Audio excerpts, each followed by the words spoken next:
What's up, y'all? What's up? What's up?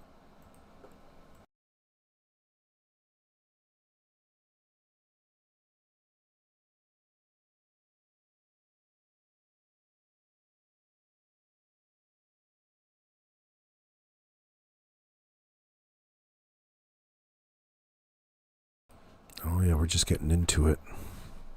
We're just getting into it, friends. You know, how many statements, how many questions were there last night on Daniel Turkey's channel? I read through all of his questions. I don't mind him so much. He's just put himself in a silly position.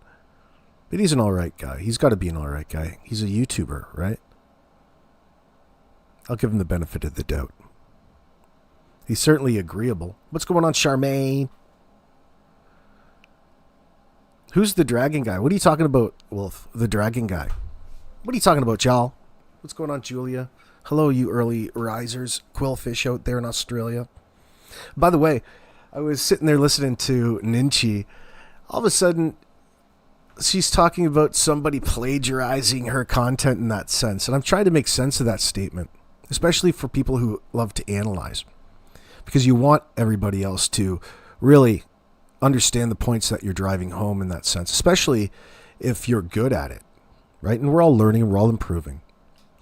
But I don't know who she's referencing to, or who she's referencing in the background. Maybe she's got some beef with some other channels or something. Do you guys notice people relying on Ninchi for their own content in that sense? That would be what I understand plagiarizing is in that sense, but she said it for a reason, and I want to know why. Statement analysis here. I'm running some analysis on Ninchi. So I just asked her. Oh, shit. And it's funny, too, because, you know, it's not like it's your own intellectual property in that sense. You know, you're analyzing somebody else's statement. So at what point, you know, it seems like a double standard to a degree when you think about it, or getting mad at people or mentioning it. Mike does the same thing, but I understand they don't mean it exactly as literal as I'm laughing at, of course. I don't know. Maybe it looks that way at some points because there's so much to talk about, but we're all talking about the same thing. Didn't take much to instigate. Maybe there's like I think there's probably a whole lot like I don't see because I only watch from a certain perspective. So there's like a certain perspective I just rather not watch. I'd rather go watch Gordon Ramsay shit or something, reruns. Something different. I like to go and learn things, right? You can only talk about stuff like this for so long in a certain way. But she was mentioning I don't know what she was talking about necessarily, but she told me to go over to Justin's, and Justin was just running the interview from Daniel Turkey's. That's not even an insult, by the way. It's a better name.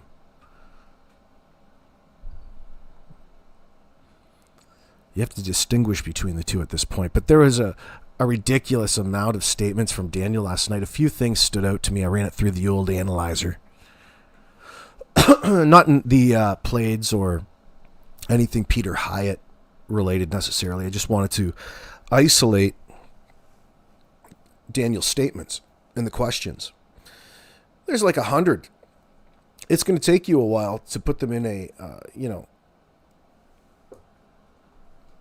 meaningful video. There are several things that stood out to me. For the most part, it's just him reciting his own story, him meaning Daniel. It wasn't exactly anything exciting. He didn't elaborate, go into details. He wants to distract.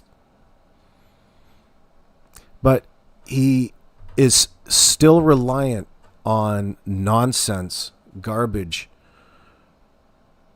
reasoning and rationale, especially when it comes to what he thinks happened to Jack and Lily. He completely avoided that statement. That's probably the biggest indicator right there on the surface. You know, that's an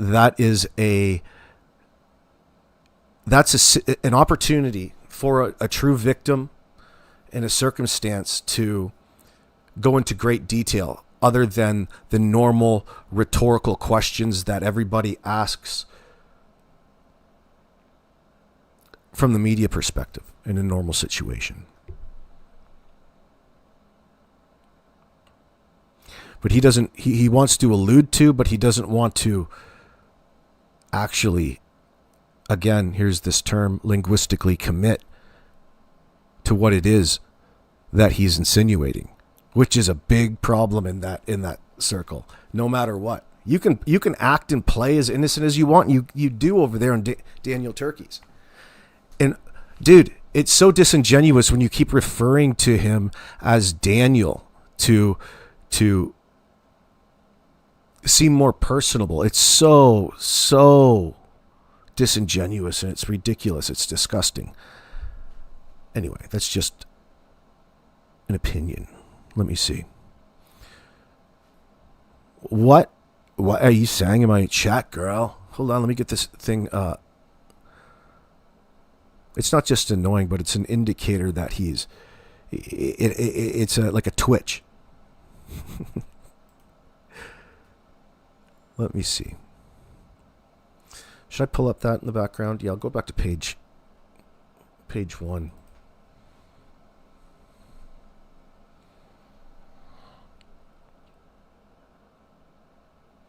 One moment, please. What do you say to my chat, Charmaine? Hold on, let me go back and... Let me do one thing at a time. Lily Sagan, that's very generous of you, darling. Thank you very much. Marley, I should take my sunglasses off here so I can see what the chat is saying. I'm a little late today. I apologize for that. Charmaine, let me roll back up. You're an important guest. Thank you for being here, by the way.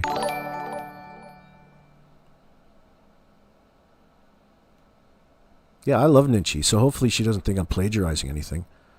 But I thought, that's so bizarre. I don't think she is. She wasn't insinuating me. But I'm trying to think about who else would be doing that. You should be thankful that people are thinking so highly of you in that regards. You got to patronize people. Hold on, let me see what Charmaine's saying here.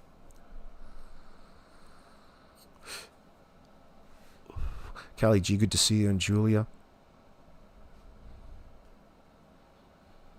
Pink Roses 777777. Good to see you too. It could be the lady who begs for roof repairs. Who's that? Wolfie, Charmaine, I would give you a hug. Oh my God, Wolfie. He's a dude. Let me see. Explore Core, we're saying hi to you right now, by the way. Drunk Turkey, Explore Core wants a shout out. People need to start recognizing Explore Core in Drunk Turkey's chat. You guys want to come over here and talk all about Drunk Turkey? We'll talk about him. Daniel Turkey. Yeah, he's alright, dude. He's alright. It's just that people get up in their feels and emotions in the circumstance. It's all superficial. People are fickle. Amy Tomlinson, yes, I wasn't impressed that she's using my time to complain about others. You're talking about Ninchi? I don't know if it was genuine. It's hard to pick up sarcasm on her. Like, I would have thought maybe she's just not good at trolling or talking smack. You got to get good at that. You got some practice. But I don't know. I don't know who she was referring to.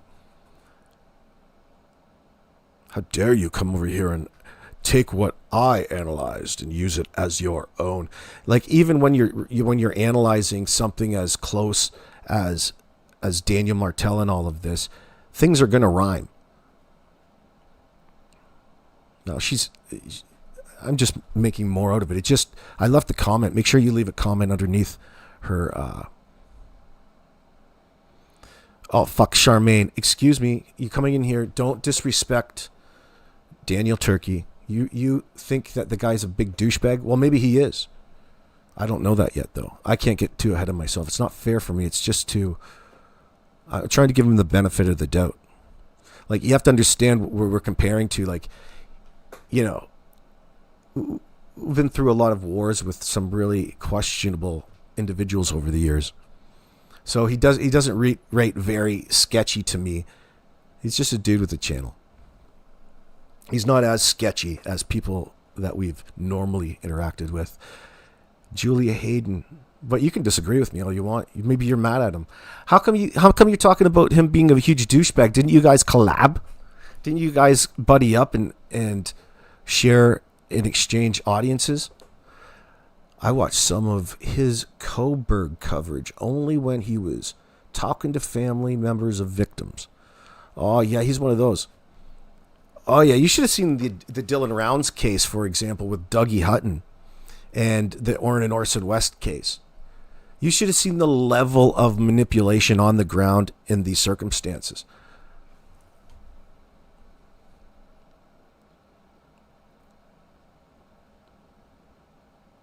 Oh, you're using a little talk to text there, Charmaine? How'd a girl? What app? Let me know so I can go and check it out.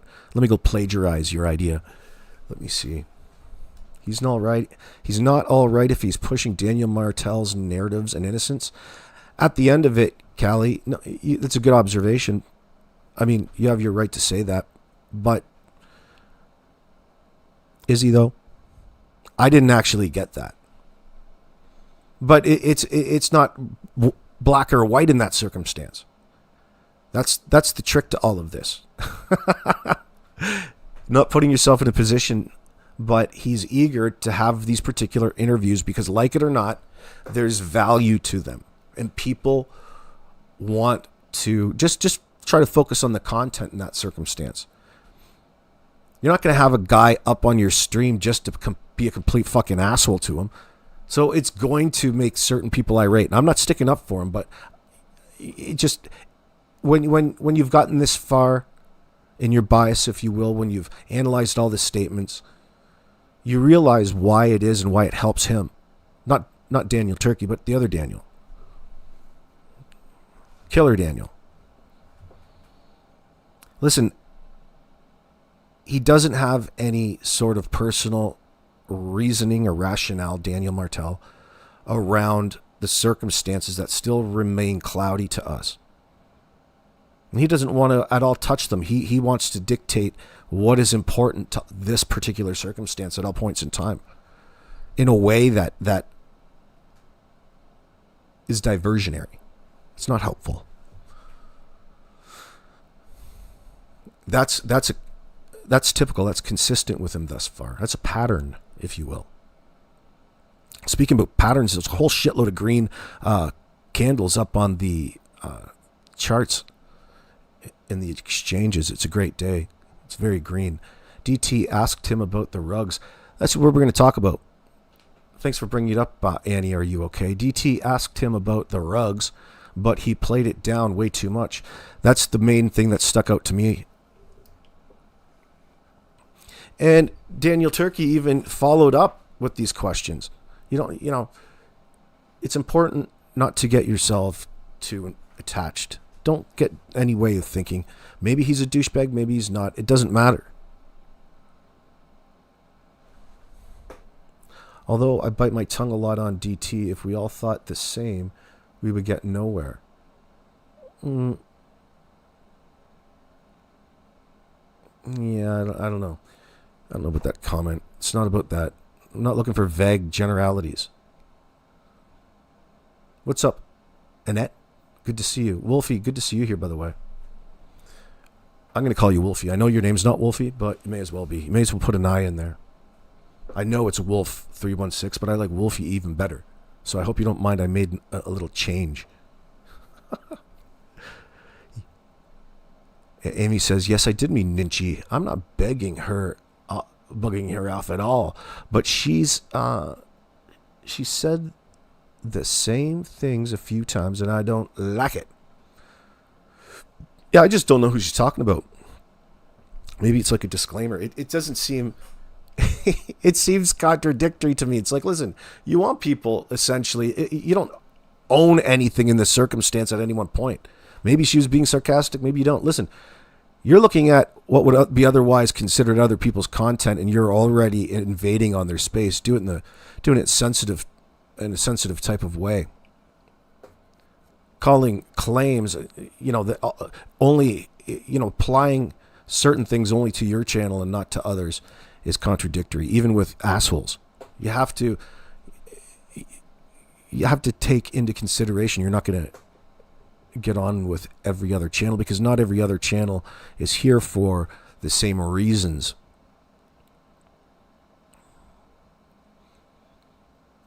Yeah, they might be here for criminal reasons, and you still have to respect it. It's stupid in some parts. It's silly. But you have to let on that you love to follow the rules here on YouTube, or they don't like it. You have to learn how to lie a little bit. Lie to the algorithm. Oh, YouTube. What a great place this is. Still can't detect sarcasm. Let's see.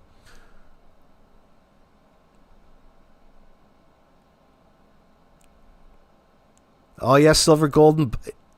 You're calling Daniel Turkey a sellout? He's a total douche.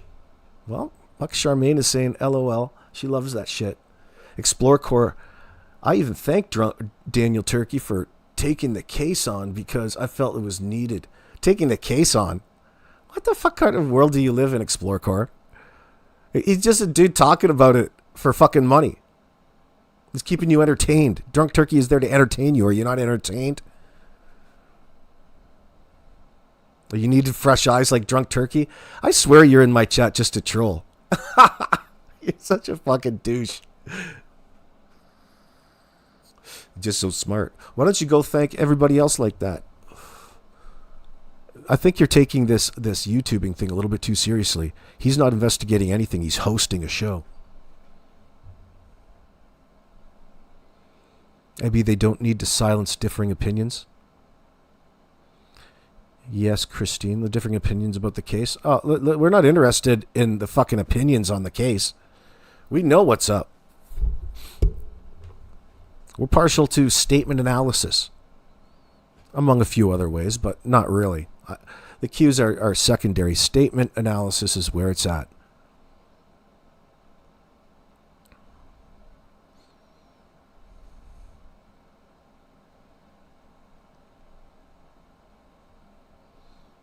Oh, yeah, Paige. Oh, yeah, fantastic. You guys watch who you watch. Shouldn't let it bother you.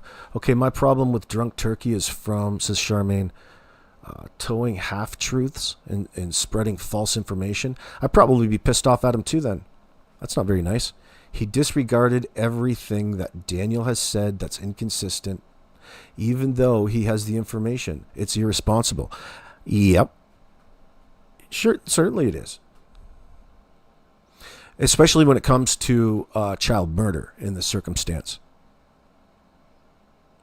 But you see it time and time again. It almost... Listen, I practiced not letting it bother me too much, considering where you are. Lindy, you're such a doll. I love you so much. Thank you very much for that $20 super sticker. Mwah. That's very, very generous of you. And hello, sweet tea. Welcome in. Okay, Explore Core. I don't know if you're trolling me a little bit. Sometimes when I read things, I troll myself. I read them the wrong way. No, but that's kind of an odd statement to make. It might seem like an odd statement to make, but it's just the way it goes, especially here on YouTube. Most of the time, when you come across people wanting to take that particular stance or allude to it, it's for ulterior reasons. And he's placating to Daniel because bullshit and his need to send out propaganda is there's a market for it type of thing at this point in time.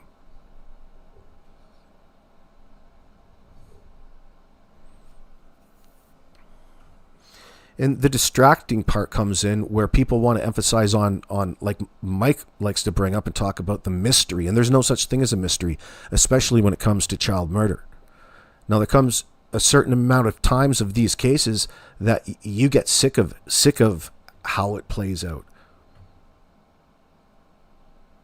It's the same reason every single time. And people lie for the same reasons.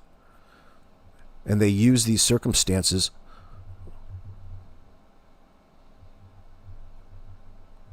for their own damage control. The need to direct the narrative is powerful in the circumstances. No matter what, there's still such a thing, everybody, as the cops knowing how guilty he is and them not having enough on him. That's terrifying.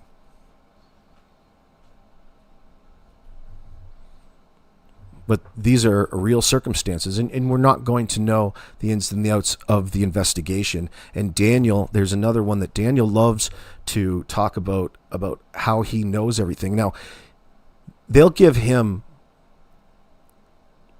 what would the right term for that be? Case updates. They would be more than willing to talk to him, considering how much information they give him in the first place. And it's a tactic. It's a tactic on his behalf because he can slide under the radar, and that's exactly how he's trying to play it out. Daniel Martell is not representing the reality of the situation. Everything centers around his own innocence and wanting to drive home a mystery, and that tells an experienced eye everything that they need to know about Daniel and his guilty knowledge. We're talking about 2 missing children here, and they finally, at this point in time, out of Daniel Martell, they finally got as close to a statement about, or a commitment to what he thinks happened to Jack and Lily. And he wants you to, well, first of all, he manipulates you right away, but he'll tell you that, well, I think exactly what the RCMP do. That the kids didn't wander into the woods. Now, first of all, that's not even a fucking answer. It's not an answer at all, as you noticed.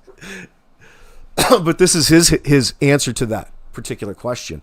And he wants to lead on that somebody that knows Jack and Lily has to have them, more or less. When I say more or less, he didn't come out and say that. That's his insinuation at this point in time, which in fact really is telling people what you think happened to Jack and Lily. He thinks exactly like the RCMP does. Now get this, he thinks exactly, this is a quote, he thinks exactly the same as the RCMP, that the kids didn't wander into the woods. That's not even an answer for what you think happened to Jack and Lily. It's a non-answer.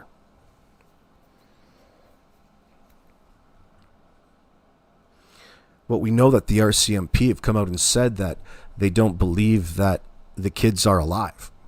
Twice. Very early on. But Daniel believes that they're 100% alive. And he has hope.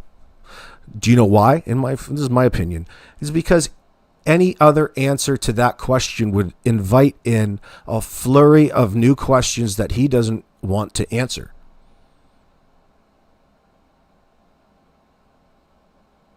But he's introduced us to the term murder of Jack and Lily in denial. He's playing games.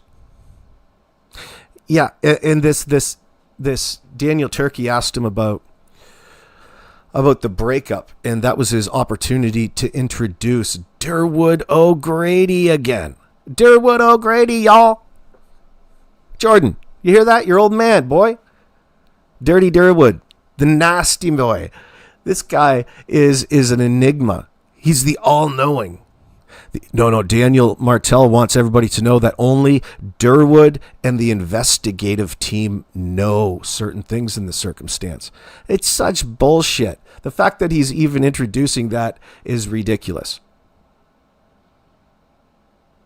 But what he's doing is he's trying to backtrack and he's reintroducing old bullshit narratives from the past that have been out there already. What's up, JC?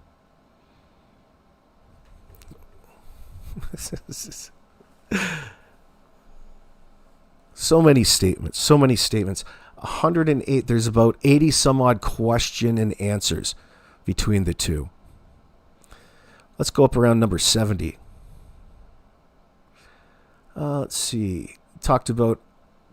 Asked him about having parties at his house or anything like that. So he starts into about the drug question, or the rug question. Is that something that you've ever had a problem with, referring to rug use?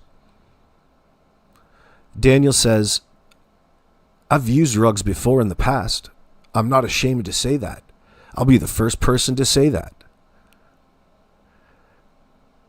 Daniel Turkey says, and when did it stop?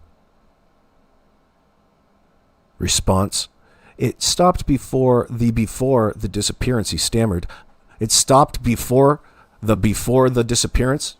There's a stutter. Mike Demand, what do we say about stutters?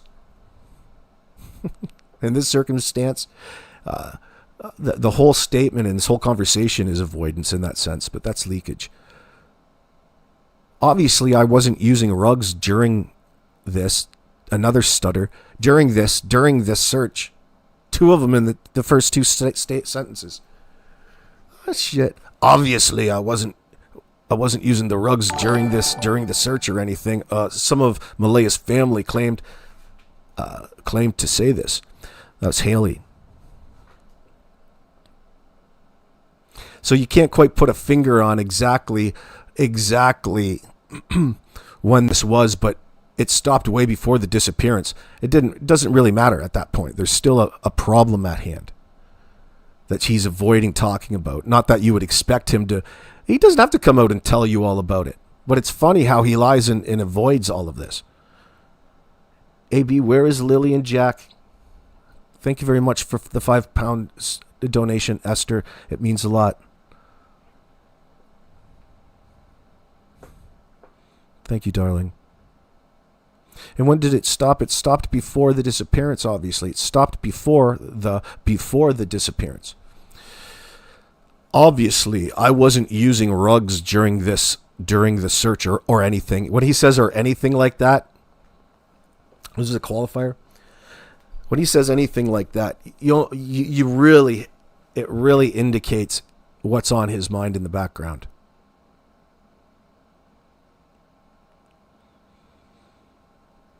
Like he starts talking about not doing break and enterings or break and enters or anything like that. Who brought up break and enters? You did, dude. You're the only one that brought him up. Yeah. I wasn't into break and enters, or I wasn't doing any B&Es in order to support my habit. No, nothing like that at all. That's crazy talk. Oh shit. Daniel has these little moments. What are you talking about? Explore Core boom in my chat. Booming all over the place. Norbeaster, I told him as much. He loves the attention. Tells stories and mistruths, but failed the children when they needed help. Notice Daniel said that it was a good thing he did nothing. Oh.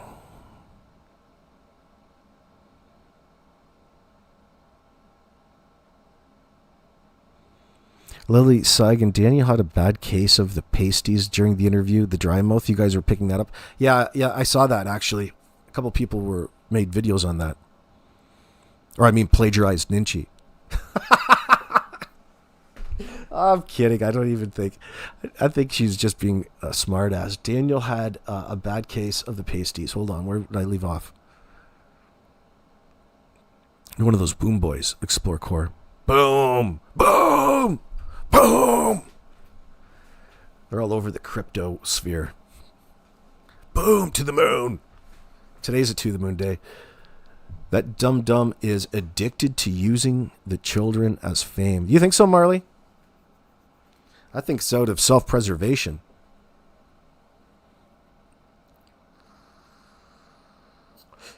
Only time will tell. It's not like there's no answer to that question. You know.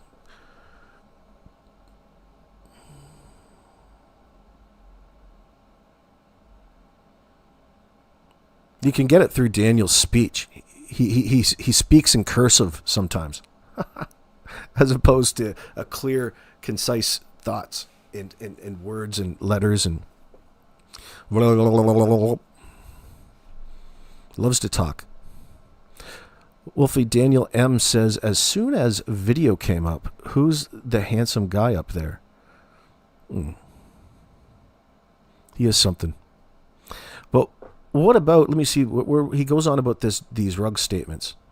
So he can't quite put a finger on, even though the question's been asked. They're trying to hone it down. Here's a chance for you to open up and be really honest, which is part of the process, the 12-step process about. And you know that he's already shied away. He's been shaken out of the 12-step process. Chickened out. Especially when it had to come to being honest. He wants you to think that he's honest and transparent. He even tells you that all kinds of times. When did it stop? The question was. It stopped before the disappearance, if that's where you're going. Obviously, I wasn't using rugs during this search or anything like some of Malaya's family claimed to see. Something making him nervous? Why is he repeating himself? The question, is it so this is a problem from a while ago, or is this a recent problem that you've had? The question again, he rephrased the question. The answer is, here we go. Well, Daniel. Yeah, when Daniel Martell tells you something's obviously obvious, you got to question that, of course. Well, Daniel, was never really a problem. Like, I wasn't going into any psychoses. See, he was bringing up being in a psychosis. Key word here that he's introducing. So you're going into greater detail and telling everybody how much of a problem it isn't, while telling you, like, just pulling these things out. No, I'd say you're probably in a psychosis at most times. Like, how about every time that you were on the substance? Why does Malaya say it was a problem? Why does Malaya have all of these issues with you that you need to come up and form some sort of damage control? She's got a protection order against you. No contact order. And you still violated it. You still disregarded what that actual order meant.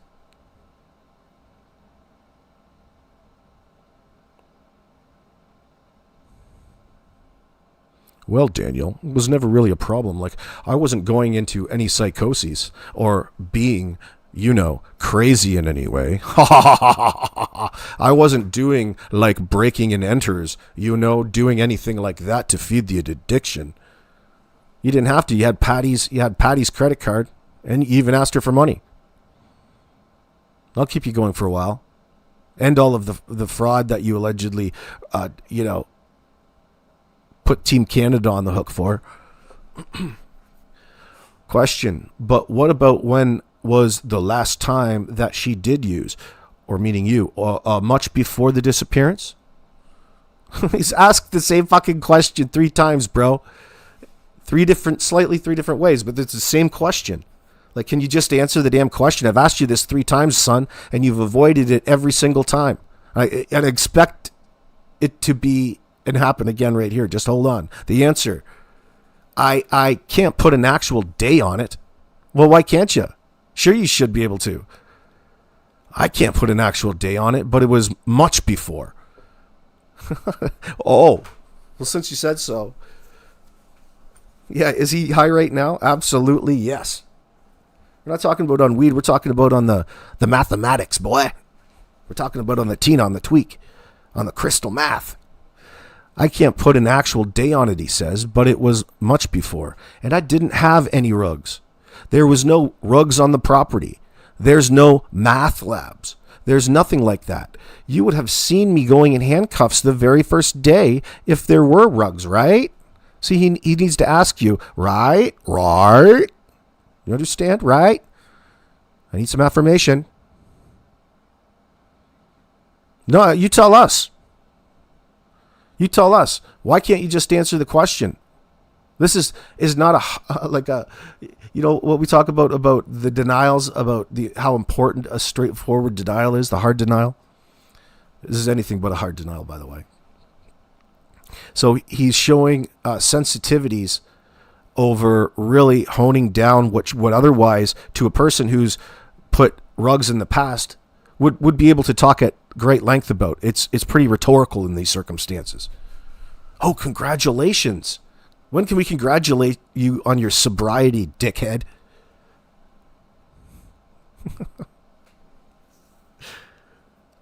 But Has your knowledge Malaya mentioned that to anybody, or is it just implied? Did Malaya claim rug use? Daniel, yeah, I think she did, but I mean, the narrative's always been targeted at me, right? Though, see, he avoided answering the question again. He's really sensitive around, even with Daniel Turkey. Look at how sensitive he is with Daniel Turkey, simply asking you about something that you claim to have put in the past, something that isn't a factor in all of this. But it is a factor, isn't it? That's right, boy. It is a factor.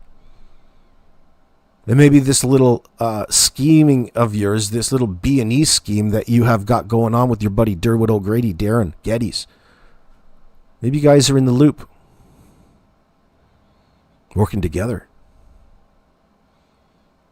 keeping Derwood's coffee addiction going.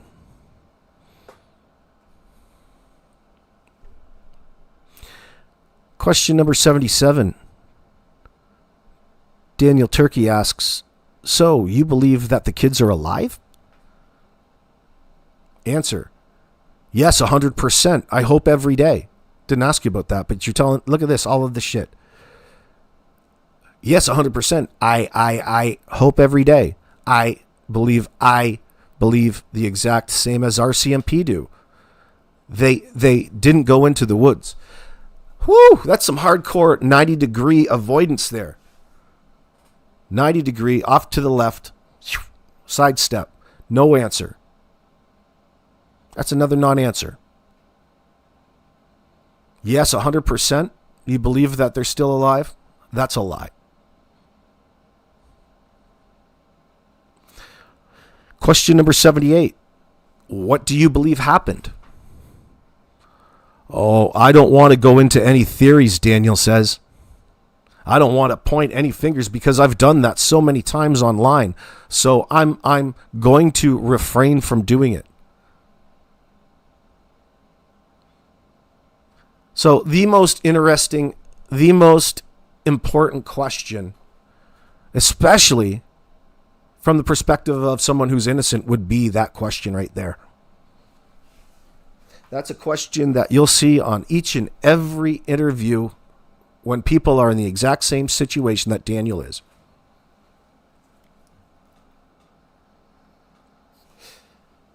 Daniel doesn't want to go into any theories. Daniel doesn't feel comfortable going into any theories. He's already tried that, and it didn't work out in that circumstance. He was inconsistent. He doesn't want to fuck himself up going forward, so he's going to avoid that at all costs. Yeah.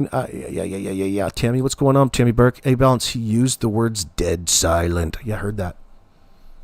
I think I heard that over in Mike's. Oh, plagiarism.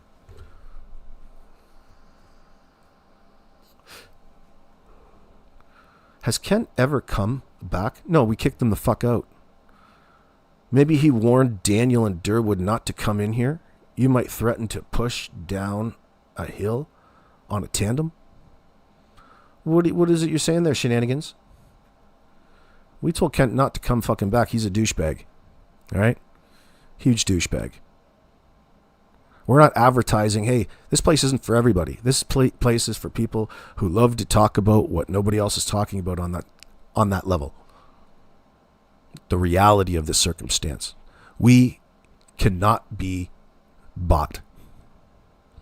We told that son of a bitch to get the fuck on out. More than once. No, he hasn't been back. Even though I put him only on a 24-hour timeout. I think you got the message. I saw what he was doing over there at Mike Demand's live chat. You weren't going to fucking do that over here. You're not going to do that over here. Manipulate what people are reading in the live chat. That's a bore. Snooze fest.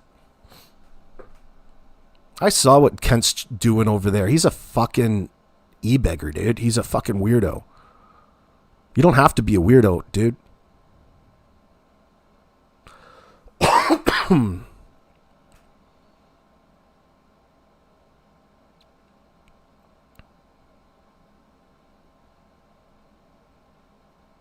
You guys triggered my PTSD. I got Kent PTSD. I don't even know the guy. But I don't fucking like it. It doesn't. That dude has got nothing to say. Like, I'm in somewhat of agreement. I was dabbling in that while I was outside doing some chores earlier about not liking people's opinions in that circumstance. I'm like, I can kind of, I get what he is that he's saying. I'm not interested in sitting here sharing and exchanging opinions and ideas with everybody in circumstances like this. This is not what is entertaining to me. What the hell do? I don't share my opinion. I like to engage and communicate in that sense.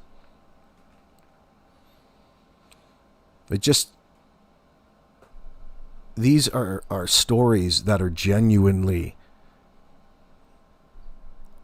things that need to be talked about and called out in the moment all the time.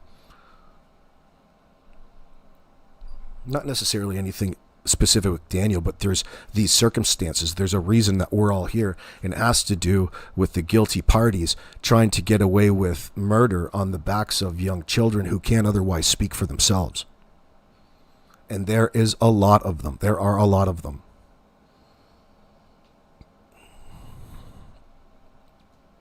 And when you're involved in talking about scenarios like that, the world becomes a different place.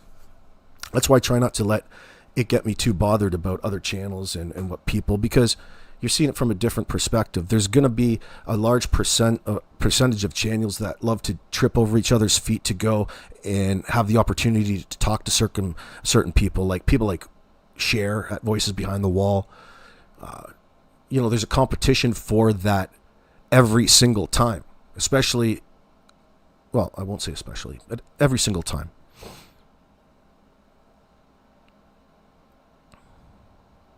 And yet we've not been that person. We've not had to be there. In fact, we keep an eye on the channels traditionally that usually exploit these circumstances like that. But I've learned over the past years, it's better to keep, even for my own sanity, to keep or tell myself or speak it aloud and come across that it doesn't bother me too much about how other people's don't see it the same way, but that's just your perception. I know that's just a person's perception. I shouldn't come down on any other channels for being here for a financial reason in that circumstance. It doesn't mean that you have to what would otherwise be exploit the children's circumstance or the family circumstance, whether they're guilty or innocent. I don't have the need to talk to Daniel. I don't have the need to feel like I'm entertaining you that much. He's not here to get to the bottom of anything. Even being fooled into believing that is ridiculous and tells you everything that you need to know about this son. I'm not looking for that back and forth. That's not what's interesting. Sadly, what's always interesting is how people try to get away with this, especially in real time. You got to get good at recognizing things in real time, and it's very, very confusing because I don't get too sidetracked.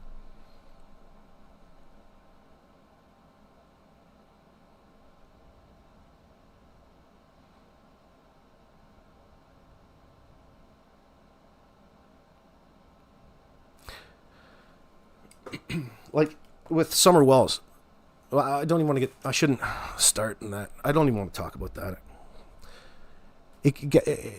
People want to think that they're doing more when it comes to these circumstances. You don't need to. There's plenty that's interesting to talk about, especially if you're passionate about it, especially if you're concerned. But don't step outside your bounds. You don't need to use these circumstances to push any branded items. Even though there's nothing wrong with actually doing that, but just separate it from the children.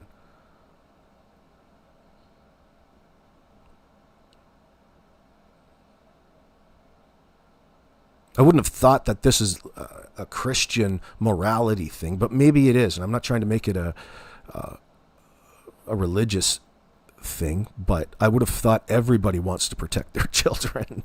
I think that's common across all religions in that sense. And it truly is. You don't, listen, friends, you can't get an honest conversation on the CBC, on ABC, on the BBC, on ABC. You can't get an honest conversation with things like this that should be of public interest. It's too much of a corporate environment for that. Sadly.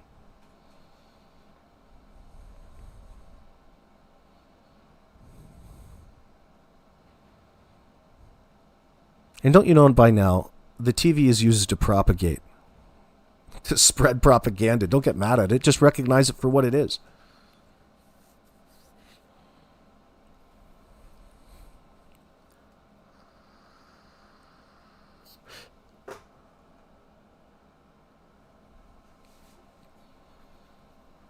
Well, here in Canada, the CBC is more interested in maintaining the status quo than anything, in normalizing certain things when it's just ridiculous. It's a brainwashing tool, sweet tea. You get that. You know that. Everybody knows this.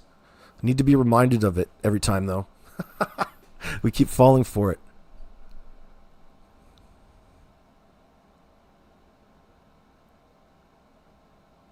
See, even who are you talking about having an agenda down there? Explore Core. Drunk Turkey in that sense? I don't think so. No, it's Daniel's agenda. People are upset because he's pushing Daniel's agenda in that sense, and they know how effective that simply. It doesn't matter if you're telling the truth or not. They're going to have a certain percentage of people that believe you, a certain percentage of people that see right through you. You can't let that bother you, and Daniel Martell doesn't let that bother him. It bothers him, but he doesn't. He tries not to let it bother him. He's approaching it like a tweaker. I'm not trying to put too much blame on the substance, but he's at a point of desperation.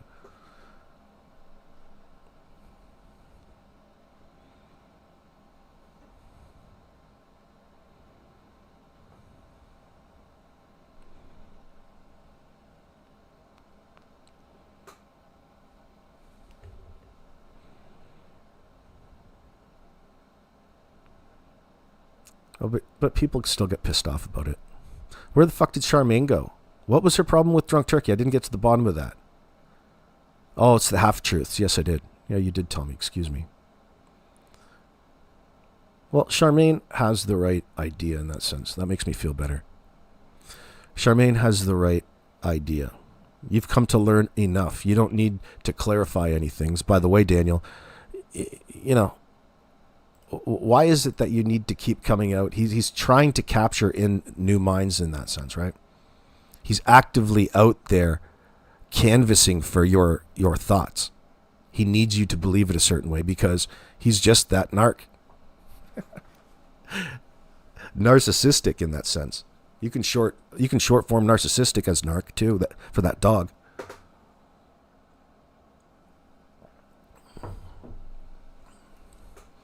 All you need to do is just lie to people once in this circumstance. But he keeps putting himself into the fire. And it's not like he brings any clarity to anything at any one point in time. What's his point?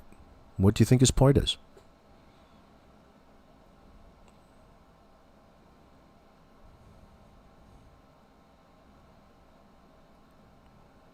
Well, there's an observer. Good to see you there, Salty something. I can't see because of that green. Salty Suspects. I like that name.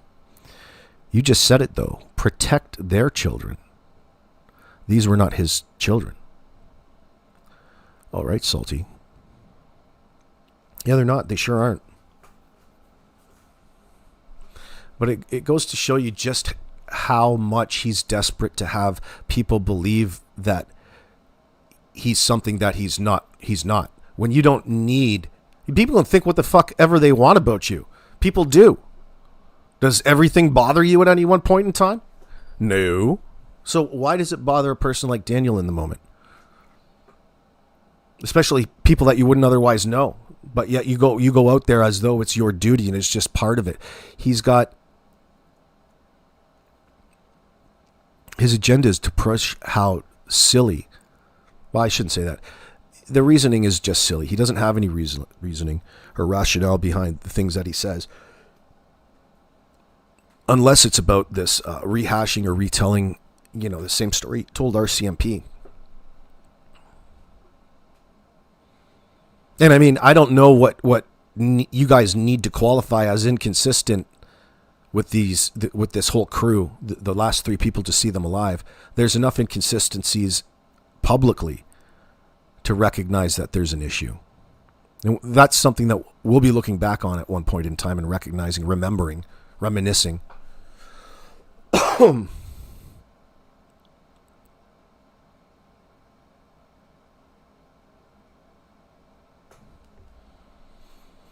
Question number 79 was, Daniel, do you think it was an outsider?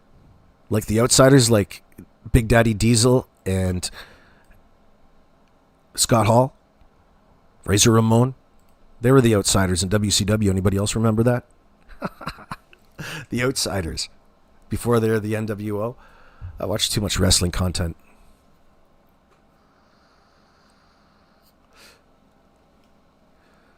No, because on the second day they came out and said that this is not an abduction. No, they didn't say it like that, Daniel. There's no evidence of a stranger abduction. There's 2 types of abductions, right? Familial abduction, stranger abduction. No, because on the second day they came out and said this is not an abduction. That's misinformation. That's misinformation, bro. An abduction means, and here he's putting himself in a position to educate everybody else. An abduction means that the individual or parties that took the kids wouldn't be known by the kids. Well, it would be a stranger abduction. That's what an abduction is, Daniel says. Listen to him, how many times he needs to reinforce falsehoods. Your statements aren't accurate, stupid. Okay? Here you go again, trying to educate somebody. So he's avoiding 3 times in a row. He's avoided Daniel Turkey's question about the rugs and exactly when he was past his habit. Obviously, it's an issue, especially when it comes to children's aid. Absolutely, it would.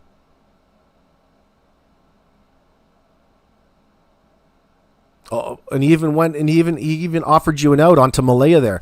Oh, Malaya's just putting that on you. There's nothing to be concerned about. Yeah, she's just making that up. I think she's just making that up there.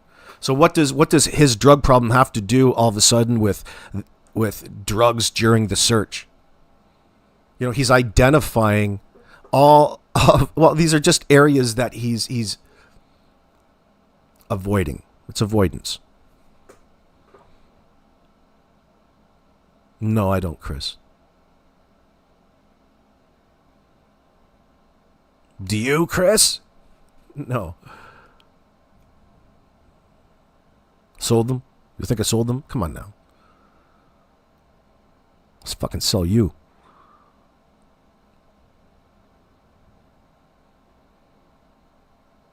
Him saying, what are you saying, Norbeaster? Him saying CPS was there due to special needs is bullshit. Absolutely, they were there. He had said it already because of the state of the house. It's not. It's an open secret.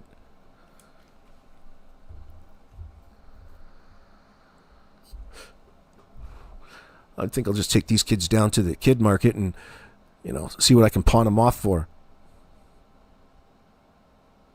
Him saying CPS was there due to special needs is bullshit, Norbeaster. You're right. They don't go there for that. That stuff is through the school and the family practitioner. Well, there's different circumstances, especially when it comes to children that are experiencing severe neglect, which is probably happening at this particular property. They're even neglecting their parental duties at this point in time.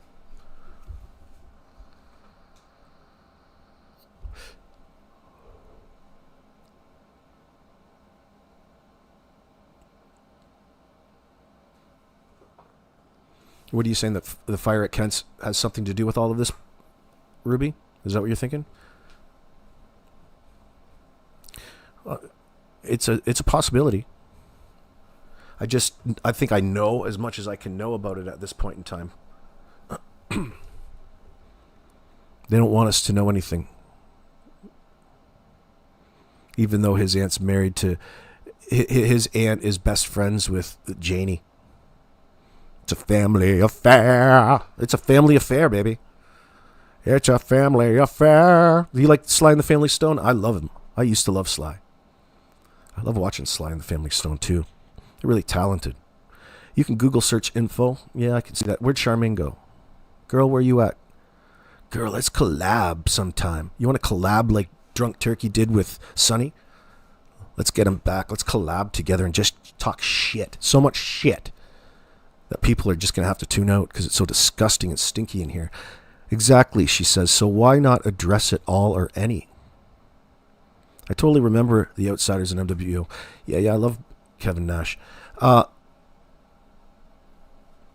So, in Drunk Turkey's defense, Daniel Turkey, I'll play the devil's advocate.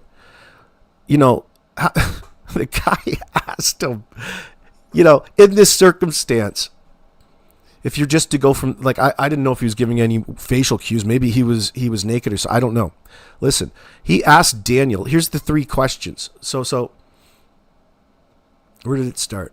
Was it 70?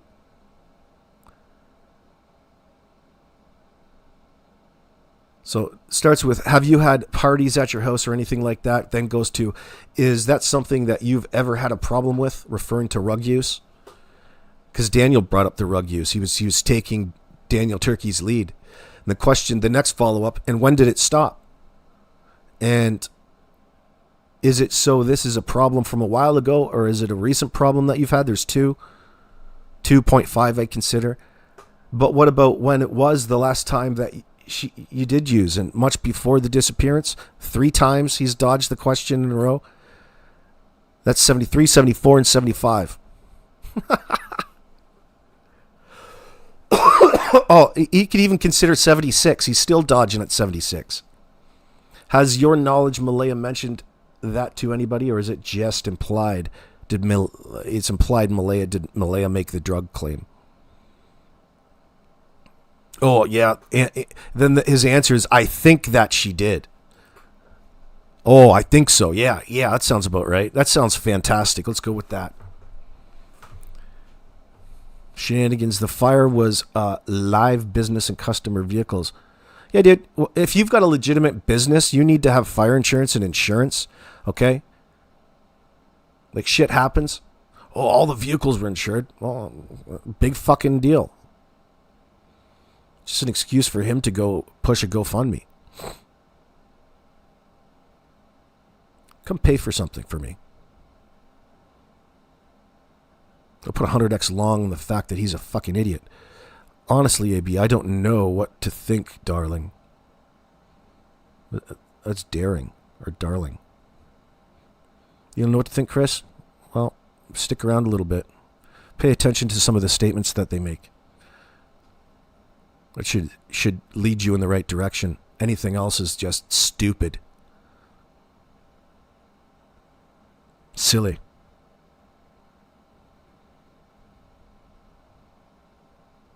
Yeah, but if you want me to stay, is my favorite Sly and the Family Stone song. Oh yeah? If you want me to stay?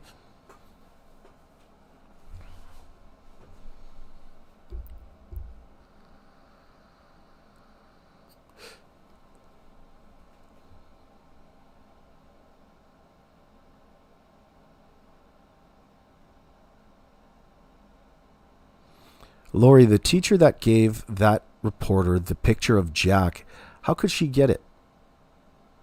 That would be in the file in the office. Well, it was probably given to them by the teacher. But how they got the information will be confidential, Lori. I forgot what Belinda said. Belinda, and I think it was mentioned in the Globe and Mail article to get your answer for you. But that's not the first time that you've put that in my chat. I've read that before.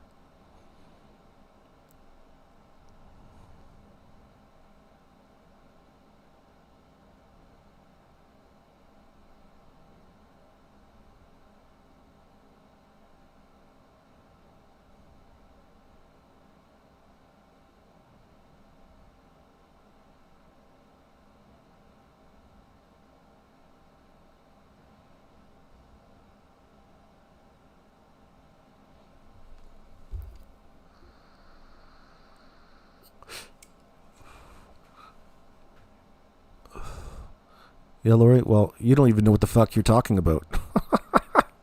You don't even know what happened. You're starting to talk about something that's illegal, and you don't even know what it is that you're talking about yet.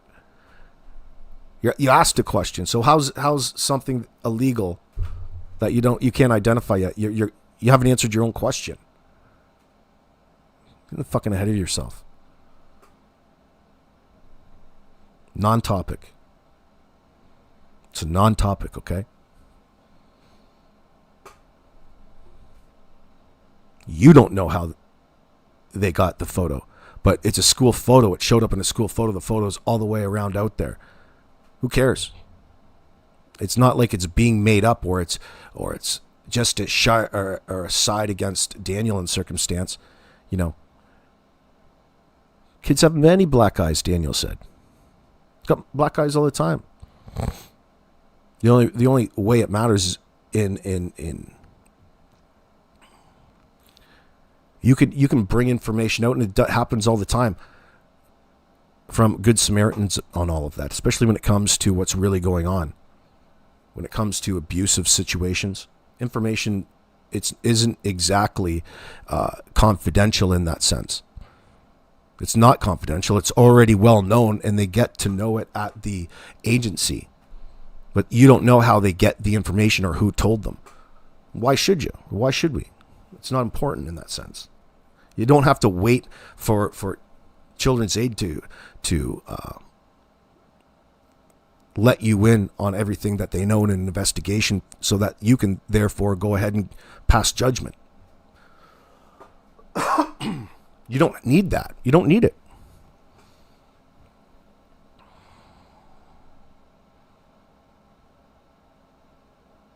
Yeah, well, go cite that law, Lori.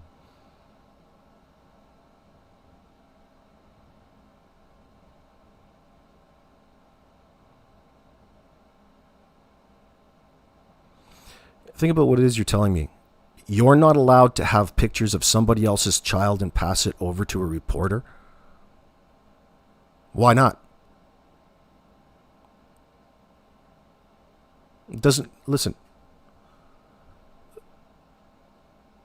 The statement, I'm not trying to be insulting and all of that. You're just thinking, you're overthinking. Your mind doesn't need to be there. And that statement is silly. Before you start pushing the law on people, fucking cite the law.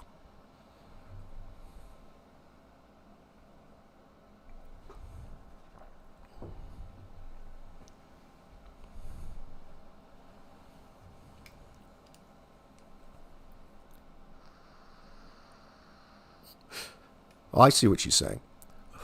Grove Cat. If the pictures were taken by a teacher for school purposes, then yeah. You usually sign a disclaimer, by the way. Usually sign a disclaimer saying that it's okay for the school to use pictures in and around the yearbook or around the classroom for your kid. I think everybody has to sign that. But I see what you're saying. Is that what you're saying, Lori? Yeah, that's a thing.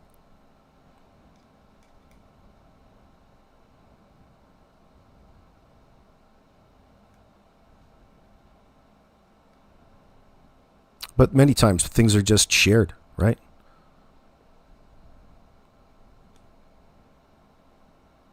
And it would matter to a defense attorney in real time. Later, if you're trying to muster up a defense in court. So I see what you're saying. I'm not sorry, Lori. I'm so sorry, darling. I'm so sorry. But I'm not. You can take people's photos off Facebook all day long. Oh, yeah. No, she was just general with her statement, but I know what she's saying. Grove Cat. Not that it's relevant in this circumstance, because I don't care to fucking I don't care where it came from.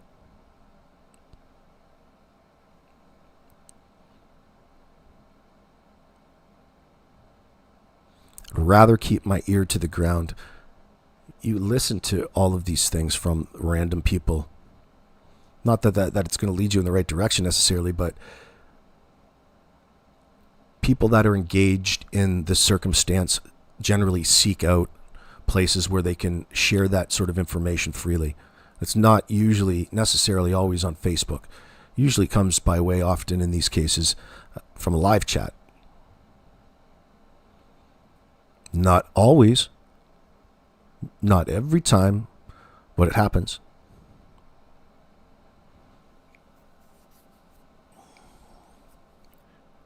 And especially when it comes by way of countering what it is people are saying. And you see it a bit with Belinda and Daniel in this sense. You've seen it over the past little bit with them, which is good. I'm glad Belinda's doing it, but she shouldn't have to be put through this circumstance.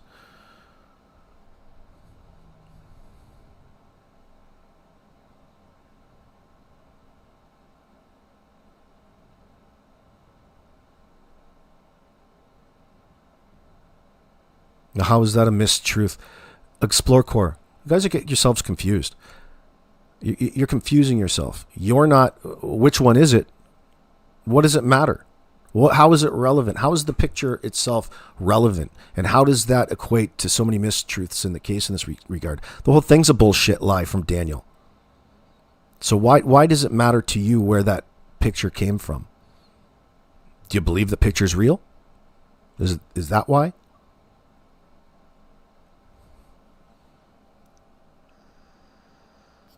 Get out of here, Marley.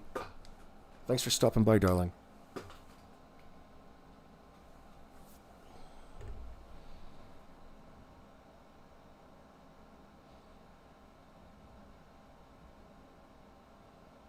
You high five. High five. Unless, what are you saying, Charmaine? The reporter found one of the black eye pictures on the school's Facebook page. It was from a field trip. No conspiracy there, guys.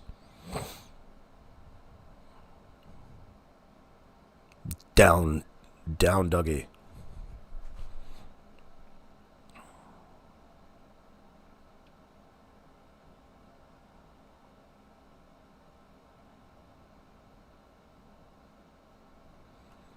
You're so full of information, Charmaine. Thank you very much. Oh my God. Thank you. Jack has a black eye healing in his school portrait, Sandra's saying. There's another one floating around out there too.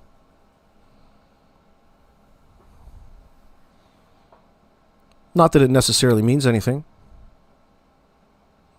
Maybe just circumstances. But it doesn't look good in contrast to the missing child case after the fact. Black eye photos never do. Because, like it or not, it is an indicator of guilt. Not that it's a smoking gun.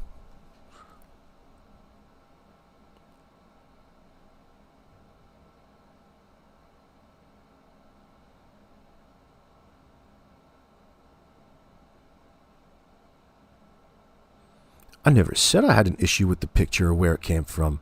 I'm pointing out that there were two different stories about the what? Source for the source for the photo. A teacher cannot and would not. All right, thanks for clarifying, Explore Core. I appreciate it.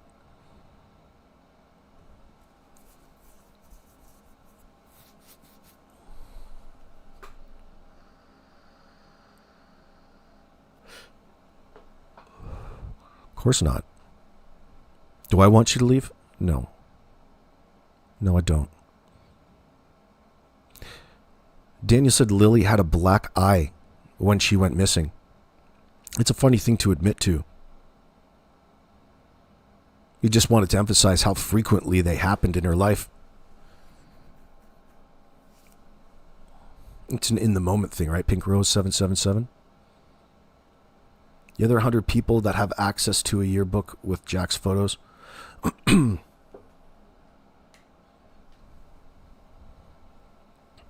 Parents and carers. What are you saying, Chris? Parents and carers are usually invited to sign a permission slip. Yep. Yeah, I usually say it's okay. Excuse me. Callie G, what do you mean he's almost like he's bragging? Who is? Daniel, you mean? In what way? Excuse me. Actually, I got my pitchers came back, our school pitchers came back. You know, they sent back that card. That was today. Callie, what do you think happened to the kids? You're so outspoken. Do you care to do you want to give an answer to question number 77? Do you guys think the kids are alive? You guys with Daniel, do you believe that they're alive? That's so crappy. So illogical. But again, it shows you that he's not wanting to he's thinking about the future in that sense. There is no way that you would think that they're alive.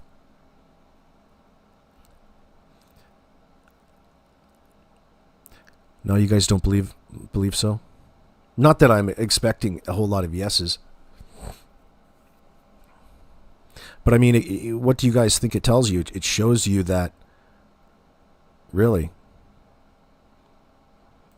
he's a man without logic at this point in time. Especially when you want to, you just want to answer in order to avoid any further deeper questions, let alone introduce the fact that they could be unalive.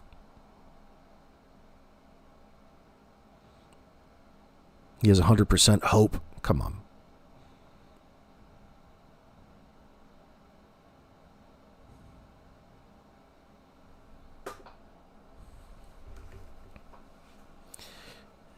Yeah, Kelly, even when it comes to the method of disposal, in a circumstance with a no-body prosecution, it's not going to matter. All they have to prove is that they indeed were lying and misdirecting, misleading. Therefore, they're responsible, and the kids are probably deceased in that circumstance.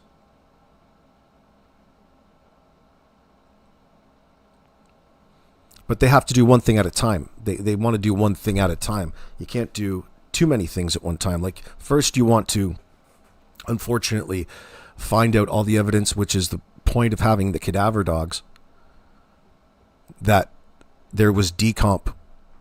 Therefore, the only way that there could be decomp would be that the children are unalived. It would further validate.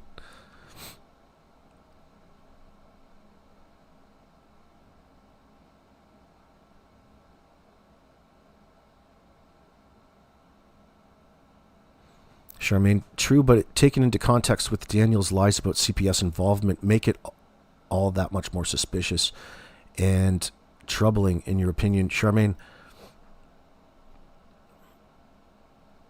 is that the primary one that sticks out in your mind the most? Just his misrepresentation about why CPS was involved in the first place? Are there not other inconsistencies that stand out to you? Or are there any other inconsistencies that stand out to you?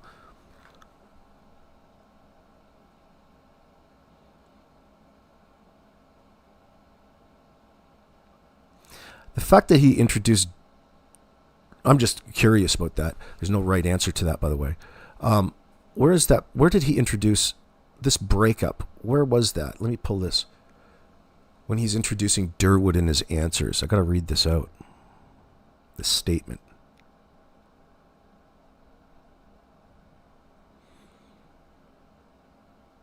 So we talked a bit about how he violated this protection order in the parking lot of CPS, how he disregards what that really actually is in the first place, and why it's in place.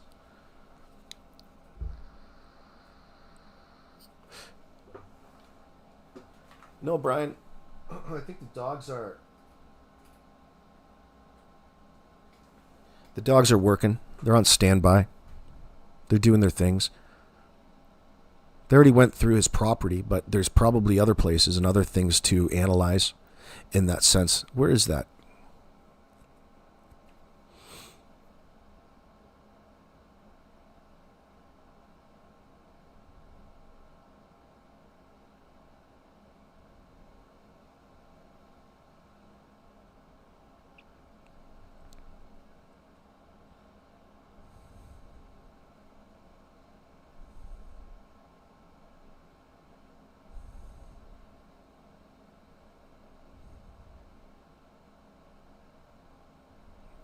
there's so many freaking questions.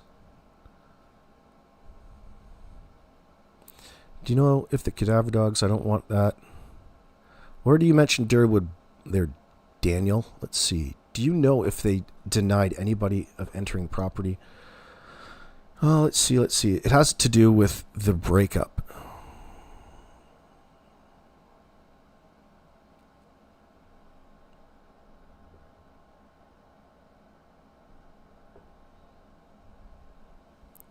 I think it would be that much fairly easy to find.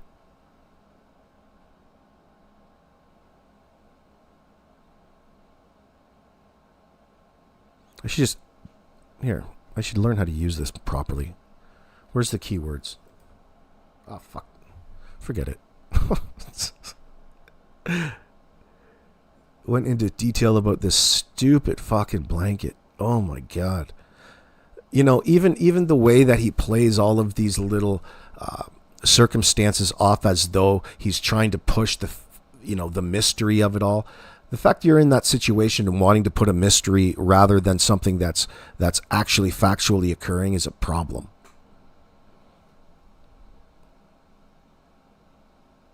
The totality of his behavior and his statements indicate guilt like nobody's business. And he keeps wanting to push this Durwood angle. Where is that statement? So many.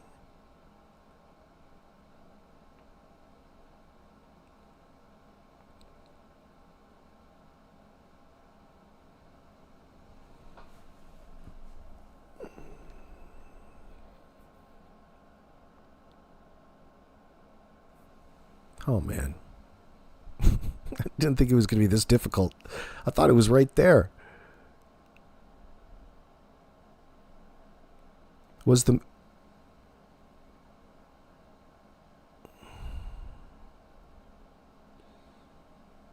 How long before the dogs? Where were you during this time? And so you were allowed to go back into the woods? When was that?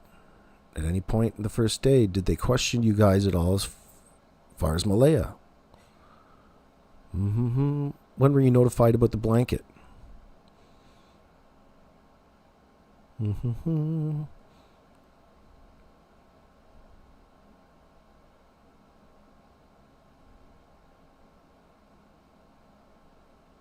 So how long after law enforcement arrived? He's a bit all over the place, but it's okay. I lost my spot. So around what time were you notified and how were you notified? The pink blanket. This stupid fucking blanket conversation. Ugh. And where in the garbage bin? Oh my God.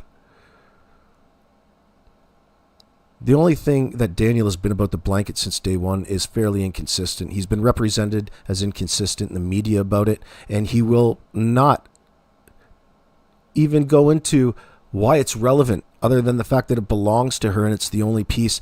It's a piece of the kid's attached. And he wants to talk about Daniel wants to talk about how the cops think it's planted as well. And of course, Daniel will think whatever the cops think.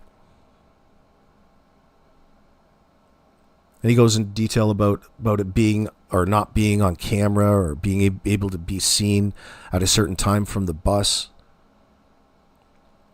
which would indicate that it was placed there sometime during a particular time frame.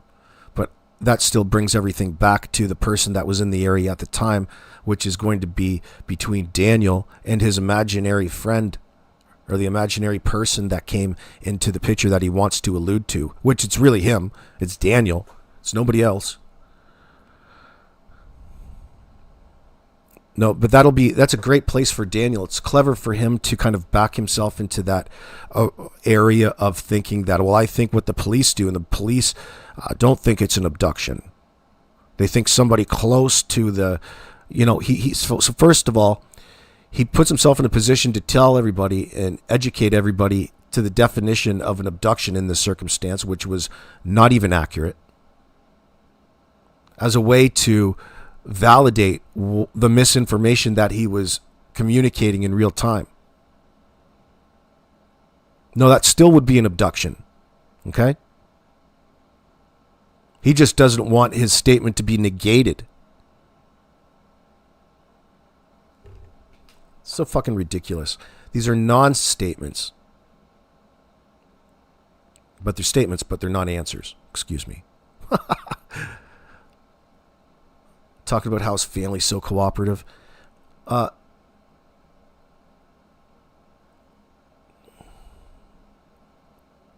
Talks about the vehicle a little bit. By the way, he said that his brother does own a 5-speed. We've learned that. But of course he's denied that he has any involvement. Why? Because he's married with a family. So he's not driving around in the middle of the night. See, he's avoiding. He's avoiding even within his answers. You're already insinuating that this would mean that without actually... It's a way of manipulation.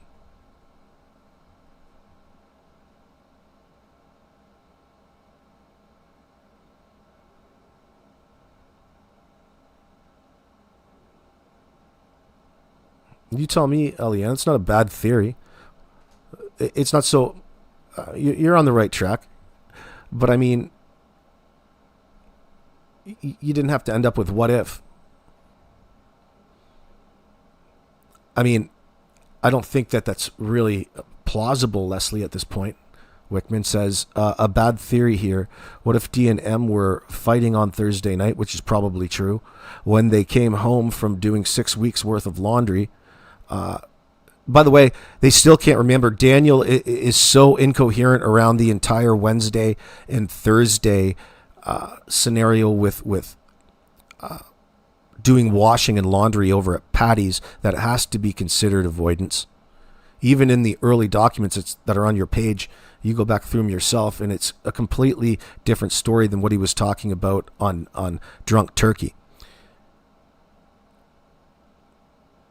And it's mismatched from Malaya's in that sense, where he's avoiding talking about a certain period and point in time, which is after they arrived home from doing laundry. Daniel, even in Daniel Turkey's interview here, couldn't remember. He didn't remember that they got home. After all of this time, stupid, after all of this time, you should know what it is that you've done, especially that particular day, because it would be in question. You don't further forget. You don't forget.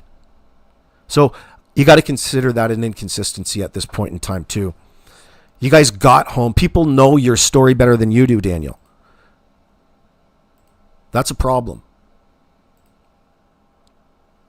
And that's not really just a perspective. That's really a problem within his details of the story. It always has been since day one. He can't tell you, and he doesn't want to tell you what it is that they just did hours before. Not that it's necessarily, he just doesn't want or can't answer questions, whether it's because of the pressure, the stress he's under. But after all of this time, you've talked about it enough where you know that you just came home from doing laundry. Of all the things to forget, the moments when you came home. I'm not sure what time I went to bed. He never went to bed with Malaya. It was late.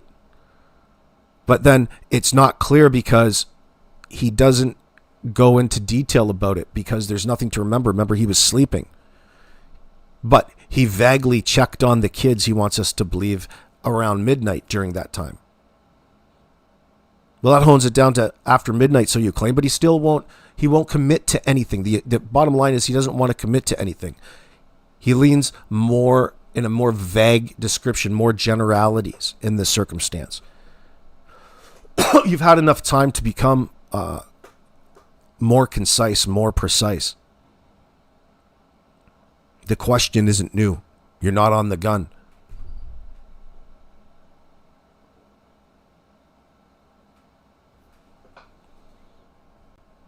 Whoops. Did I close that? Sorry. Not that you were looking at it.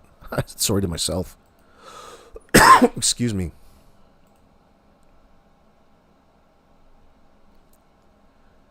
Probably asked you a question.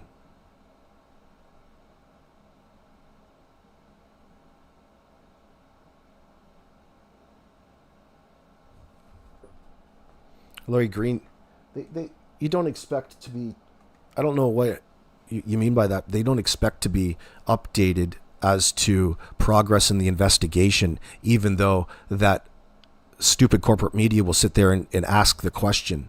You know, that's going through the motions. It's the same. We're not entitled to any of the actual information or what it is that they're suspicious of or thinking, even though that for some effing reason, they still decide to take that upon themselves to fill up the airspace. You know that. That's what you're so frustrated over. We are left to speculate. But there's reason to speculate. Janie Doe, Daniel incoherent, so true.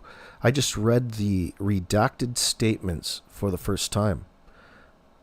How do you know? I cannot get how much gas they burned between midday Wednesday and noon Thursday. Like, holy F. What do you mean, Janie Doe? Where are you reading unredacted statements?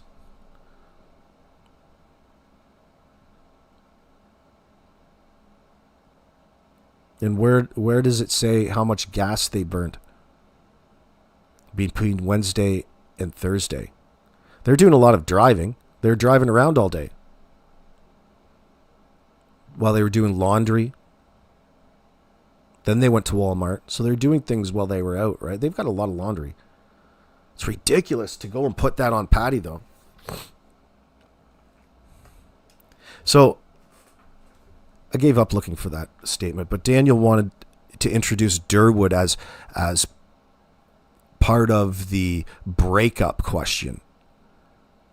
Daniel Turkey asked him about the breakup more or less, and he wanted to start talking about a conversation between Durwood and Patty, Malea's grandmother. And Daniel's saying, well, I have access to both sides of the family in that sense. So does Durwood. Durwood has it as well, and investigators. You know, he took the opportunity to really embellish this known liar in this circumstance. Daniel needs his own puppets. Daniel needs his puppets in this. But the fact that he's using people publicly, and Durwood is okay with it, tells me that there's more to the story.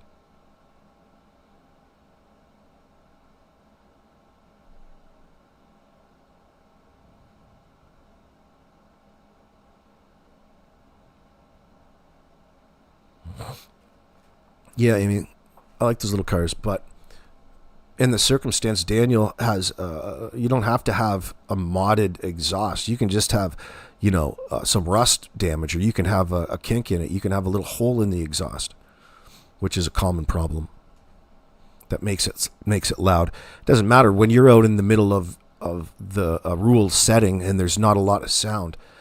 Any stick shift makes a lot of noise. Because you're using high RPM before you shift, right?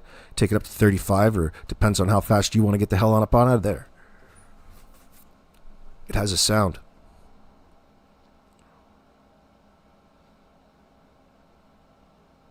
But he disregards his neighbor in the exact same way, and he has to bring up his criminal record, and as though that we need to hold that against him at this point in time, like he has something to do with it in the background.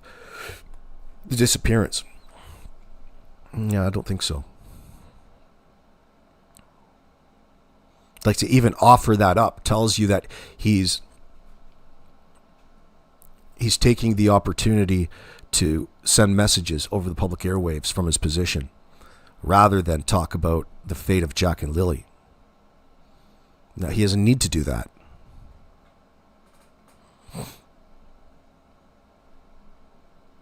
I give up, AB. You're taking this totally wrong. No, you got to explain yourself, Lori. I'm not putting pressure on the police. Who said that you were, darling? What did I take wrong? That's possible.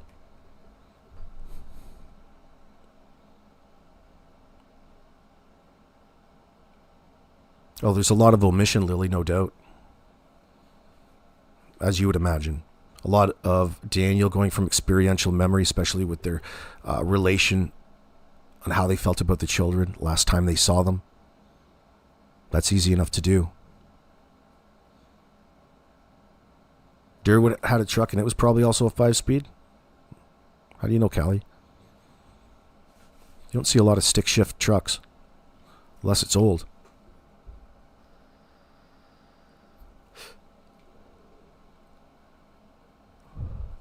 That's actually a great statement. That's an interesting statement that you brought up, Shenanigans. I wonder about that too. We don't know, do we? Talking about, in my opinion, Durwood scared Malaya into leaving Cindy's with Meadow. And then they ratted her out for it. Why, though? He is her cousin. Well, they're not. Shenanigans. Durwood is introducing. They're not cousins. Durwood's introducing himself as a third cousin of her grandmother, Patty, which is a completely different person than Malaya. They're not cousins. They're not uncle, aunt, friends like that. No, it's this distant relative of Patty's, a particular slice of Malaya's grandmother. That's not even fucking related. But somehow there's a connection there. It's funny how there's a connection between Durwood and Patty, but old Kent there, he can't see the relation between his aunt and being married to Mackenzie in that sense. Being married to Janie's brother. See, you can find him when you need to. Fucking Durwood. What's up, Mr. Hemi? Daniel said Cody called, did he? Did he go into it, Julia?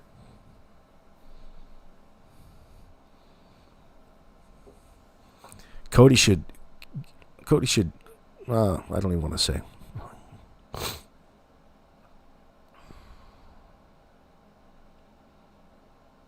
Mary, what's going on? Or Meep. Durwood said the people the kids are with are dangerous. Then he says he didn't say it. He did say it. Oh, yeah, he's done that several times, Meep. Yeah. Oh, yeah.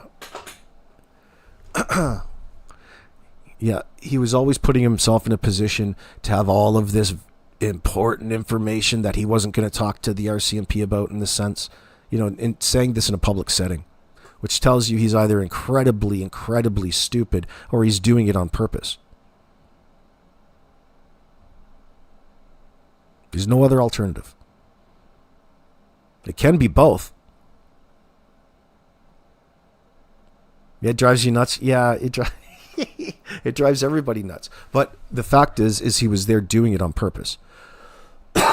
In the moment, and it's not even in a way that you couldn't, he was frustrating to listen to in his interviews. Like, people started tuning him out because they can only take so much bullshit from him. It was that disgusting. It's a person without a point. He's up there obfuscating, and the real lies come out over time in that sense. Explore Core, you think so? You think that they're forgetting what they said? Well, that's easy to do in this sense, but they condition you into thinking that, it's okay. He's right there to direct the future narrative. Like, when you get called out or questioned off something that you said and it wasn't correct, you can then in the moment say, oh, I meant to say this. And that's what he does, right? That's the process. Like it or not, that's an inconsistency. The fact that you need to be straightened out and you can't remember what it is that you were doing before the kids went missing at this point in time tells me that you don't want to remember. Lily's talking about Durwood being an idiot. All the things that he says on his live are recorded, have transcripts. Oh, are you going over and watching him, Lily? That would be funny. Are you watching him on Facebook? I should go and watch that. Just go, we get in there. What do I think about Malaya's silence, Esther?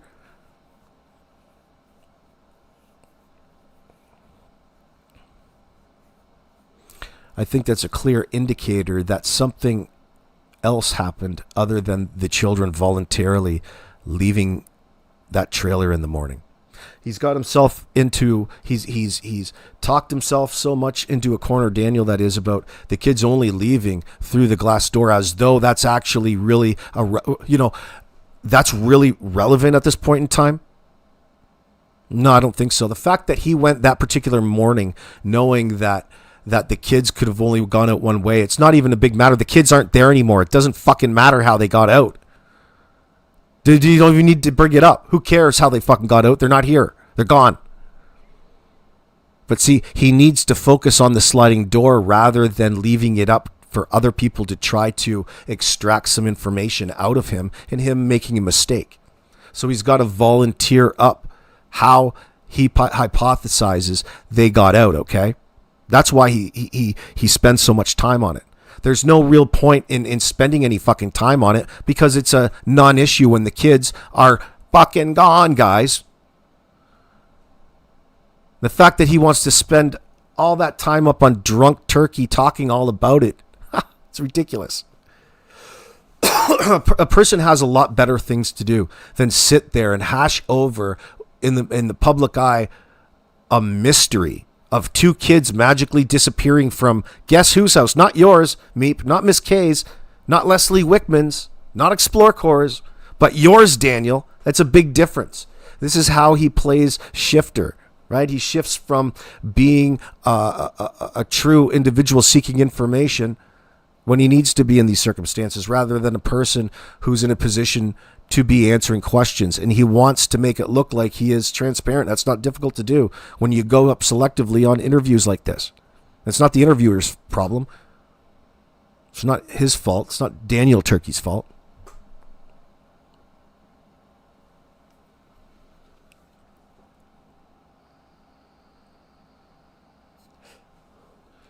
Daniel wants to think that the more that he talks about nothing in this sense, the less guilty he's going to look. That's his recipe. And it's not working. But he's not doing it because he's thought it out. He's not doing any of this because he rationally thought about any of this circumstance. He's here because he has to be. It's his only chance.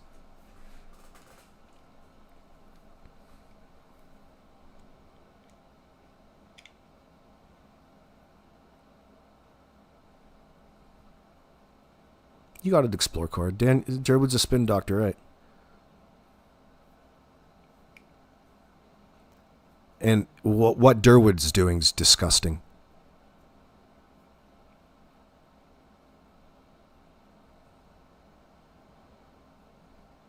Miss V, you're talking about Crazy Earl?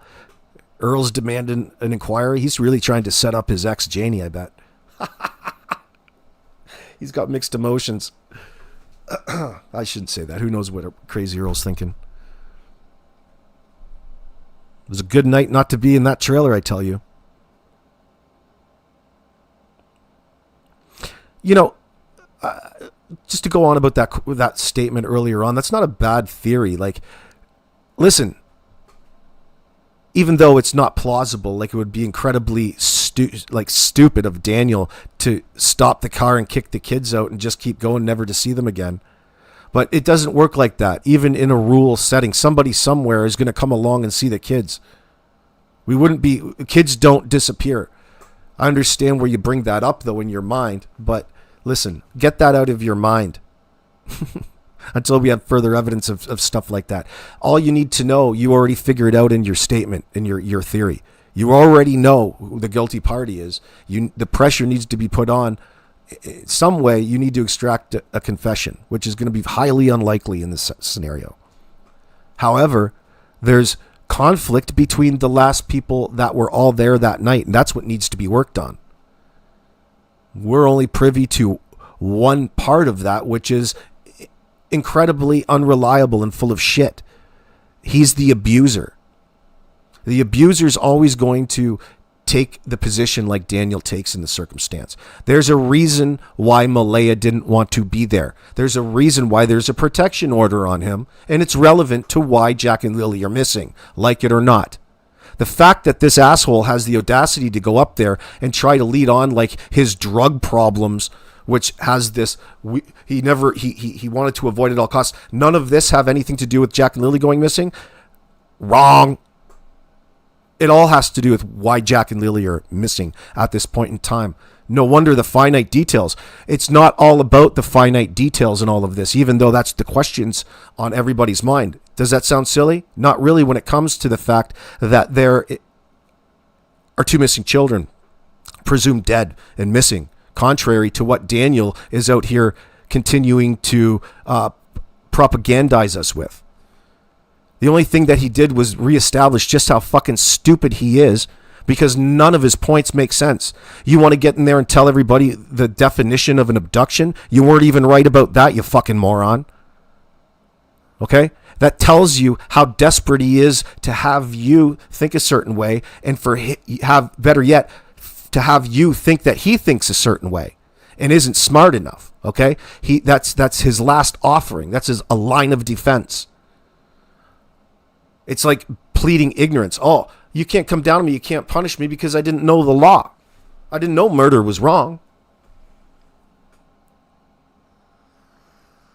When it comes to where in the fate of Jack and Lily Sullivan, that's a relevant question.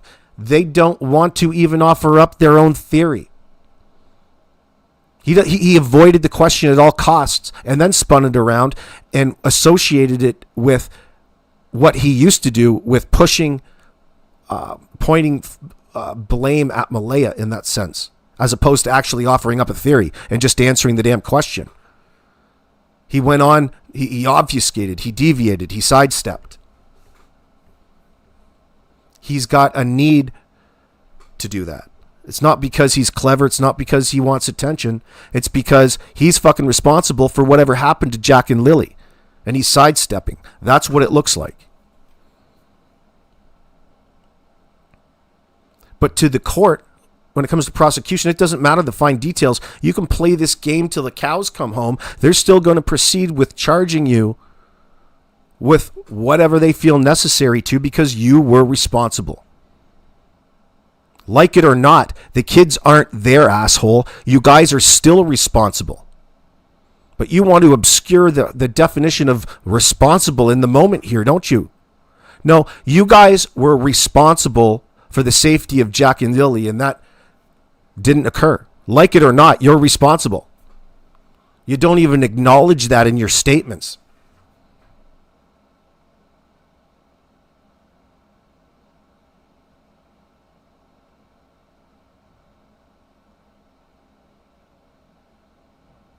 Or Daniel doesn't. And the fact that you're out here, blathering on, it doesn't mean that you're innocent of anything. How does one thing have to do with the other?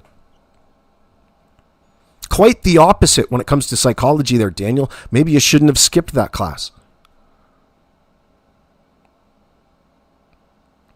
See, he's desperate for you to think that he's not that intellectually sophisticated enough to actually know what the definitions of things mean in relation to, one, his innocence or guilt. He wants to obscure the definition. He doesn't even know, and he can't wait to share just how much and how stupid he sounds. That's by design, if anything. It's a way of deflecting.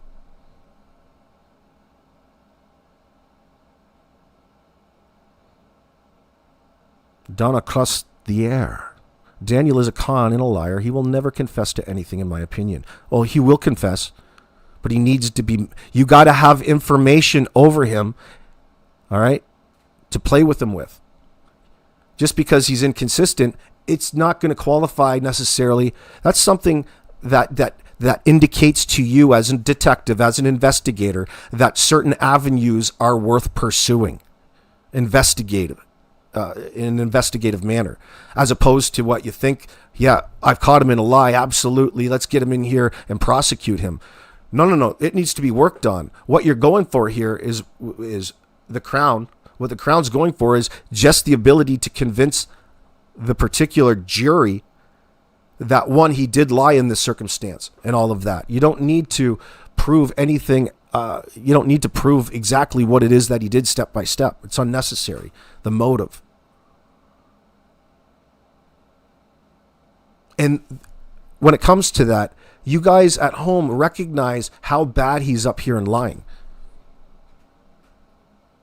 So it's got to be only a matter of time in that sense before things move on to the next step.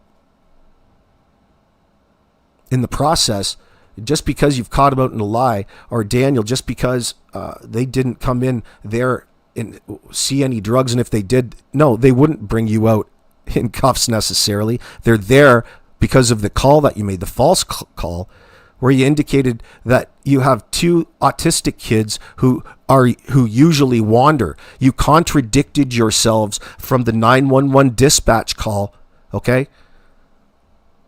And everything else that you came out afterwards, you've adjusted each and every step of the way. In order to prove that in a court of law, you actually have to go through it, no different than we're going through it, identifying it as it happens. The problem comes in is when you have people getting involved here, especially everybody who's so keen on the information, they want immediate action based off of their own observations. And that's just people fooling themselves. It's just human nature. But you have to remember, in order to identify the lie, time has to occur. Or I should find a different word.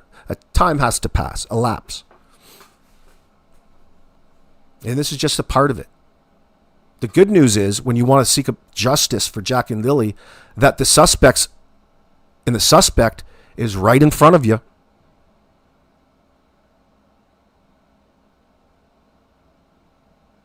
All of these things that we talk about are all indicators for detectives to pursue a certain avenue when it comes to the next step into bringing some sort of closure to the families and to the case of whatever happened to Jack and Lily. And no, guess what? It would be foolish of any one of you to believe that they're still alive right now. Here's a harsh reality. It would be silly and foolish of you to believe that Jack and Lily are alive right now. Daniel pushes that, and he says he does because he wants people out there to believe him. He wants people out there to believe that, because that would make them more likely to believe Durwood's initial bullshit story. All of these things are inconsistencies. The cops know where these things are sourced at. They're on top of it. They witness it. It doesn't mean they are going to act on it. Especially the fact that they listen, they don't have to see you, son. You ever walk down a city street late at night? They don't fucking have to see you engaged in any sort of activity before they pull you over. They've already profiled you, Daniel. You're a trip. You're a tweaker, dude. He doesn't want to talk about anything personal, and that comes across so obviously in how he dodged his buddy Daniel Turkey's questions about his rug use. As in, when did you get over your rug use? You want us to believe that it was something long in the past, which is ridiculous because Malaya said that she found out that you were an active user a day before she went in to get induced with Meadow. That's fairly specific, asshole. Okay, there's a story there. I want to hear it. So do the cops.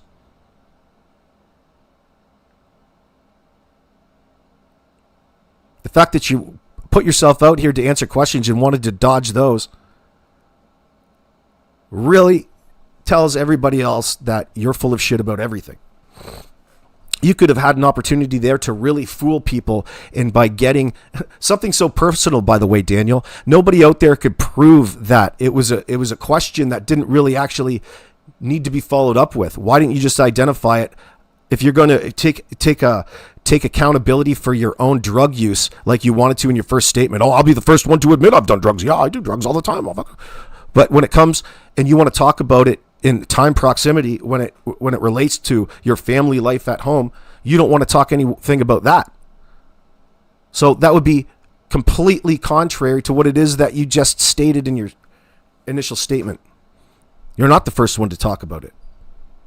It's not about admitting to doing it. It has everything to do with where Jack and Lily are at this point in time and how it affected the kids in that household. But you don't want to at all talk about that. On one hand, you admit to it, and then on the second hand, want to emphasize to everybody that it didn't happen. Well, it did fucking happen, asshole. You just admitted to it. You can't have it both ways.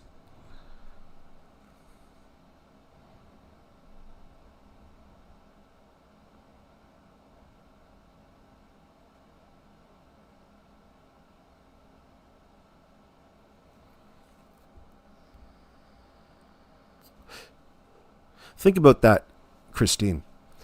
The statements, did anyone else hear Daniel mention how it was his first interview on Daniel Turkey's last night? He defo has celebratory vibes. Yeah, because I think they think they're in the clear. That's their biggest fucking mistake. You don't think the RCMP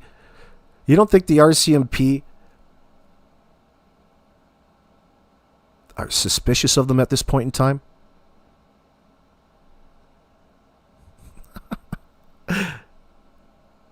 They want to tell you that they don't believe that we have anything to do with it. Well, okay, they're taking that and running with it, aren't they?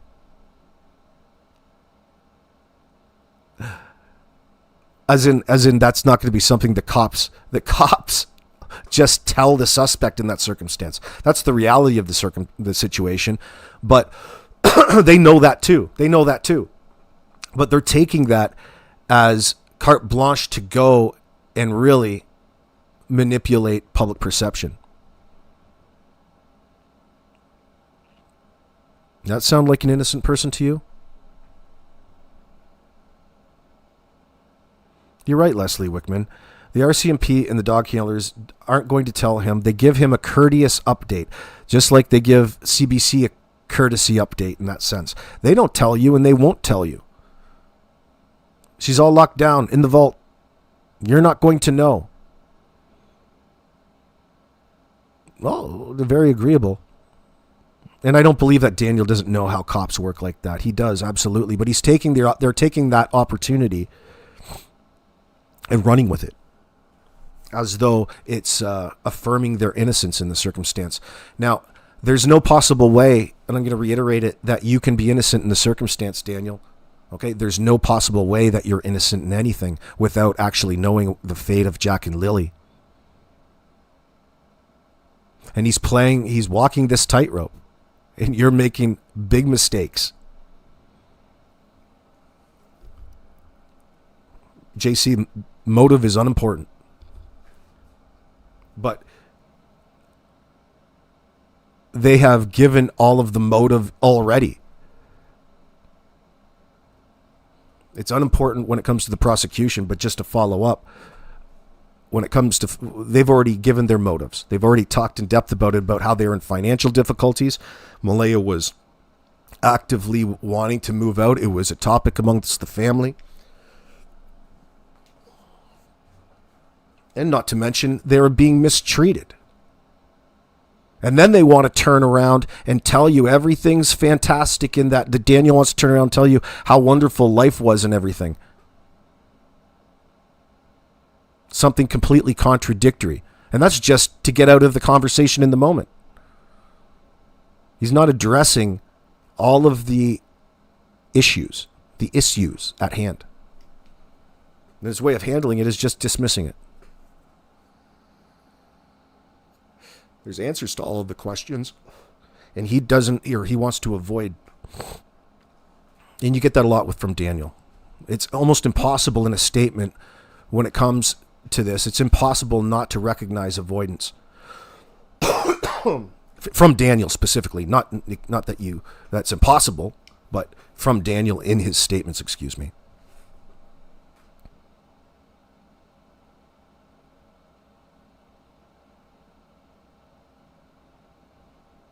Still wondering who's Ninchi's talking about. All the stupid things that get in your mind.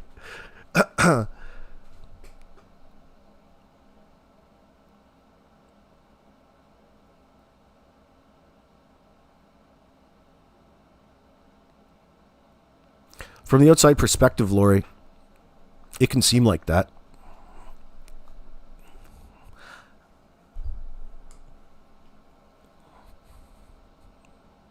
I mean,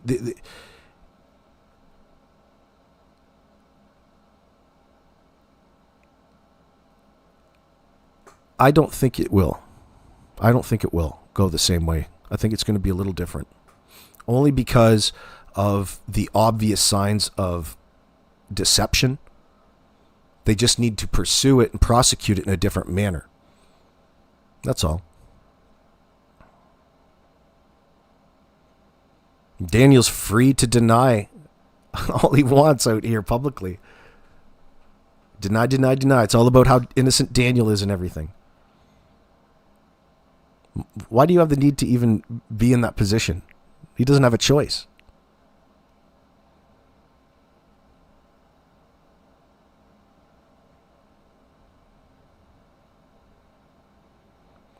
Yeah, Leslie Wickman, you're right. The cops are trying to trip him up. The more interest he shows, he's like the perpetrator that hangs out after committing the crime. It's very, it's actually quite common, especially when it comes to people in the drug world. And fire starters, which are interchangeable sometimes. Watching to see what evidence they miss. He watches all of these channels.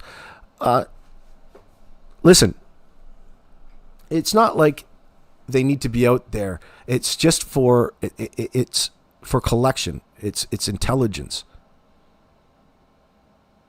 They already know where to look, and it's just a matter of time before the pile of information gets to be such where they need to pull them back in again.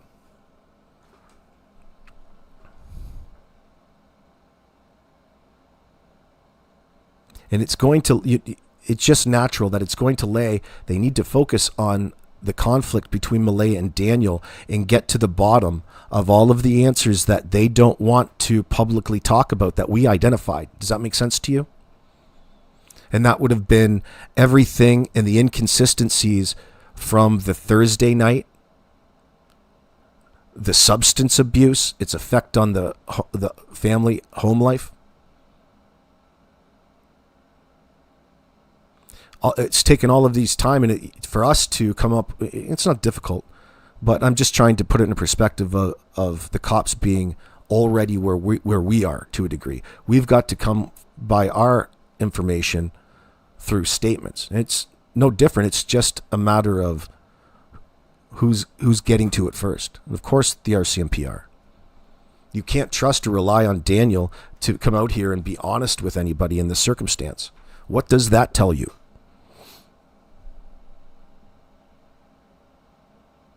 And now they're using Meadow for wanting to be even more careful about things that they say as an excuse. Even though she's in state care. We're not going to know the exact reasons. But we can be accurate with our speculation. It can only be a couple of things in these circumstances, and you don't need to gather your information by anything by way of what Daniel says. That time has passed. That ship has sailed, boy.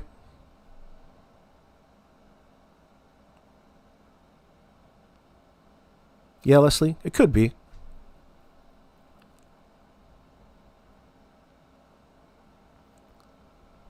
Yeah, no, that's not really plausible, Leslie. You know it. Just something to take into consideration. Just make sure that you're not taking it as fact, right? You get yourself all frustrated by the things that Daniel's repeating in that sense. It's better if you just let it come to you. But it's hard when you get into stuff not to pay attention.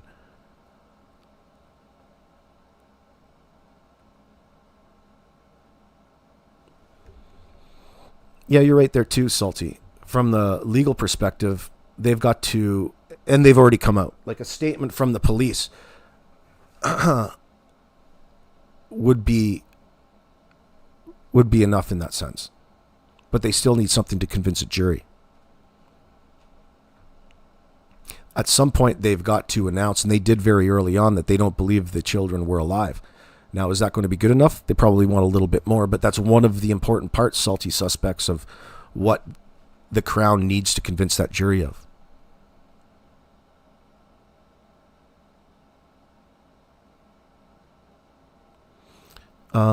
As long as there is a chance that they are alive, they can't prosecute, which is where Durwood's theory comes necessary for Daniel to remain free. That's why he holds him close. Yeah, you're looking at it in the right sense. You're identifying why it's important that they float this bullshit out there in the first place. Why it's so unaligned with reason and logic. Yeah, you're right.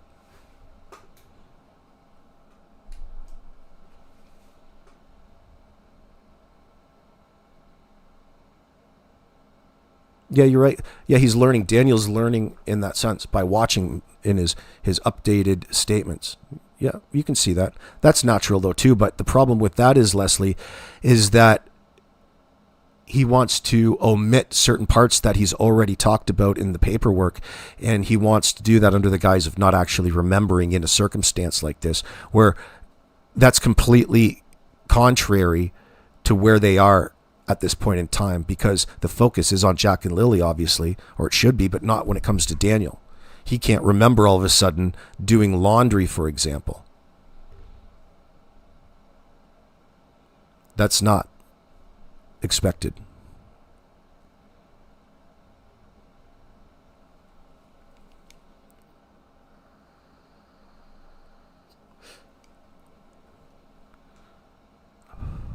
Probably not, Miss V.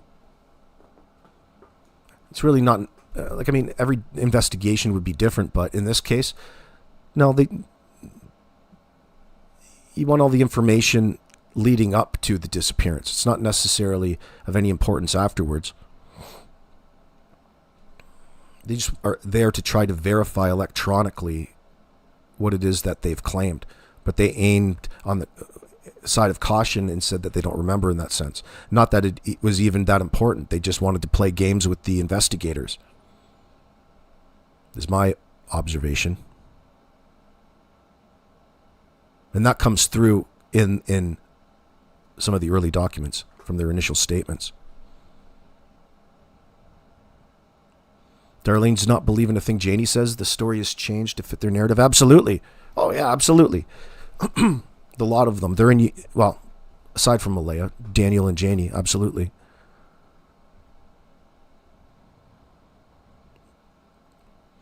Because they're, well, that goes along with the lines of wanting to be just like you and I.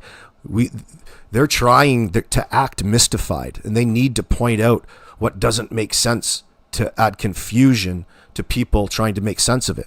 Okay, the behavior, your behavior, Janie and Daniel, don't make sense, and they don't align with anybody who's free of any guilty knowledge.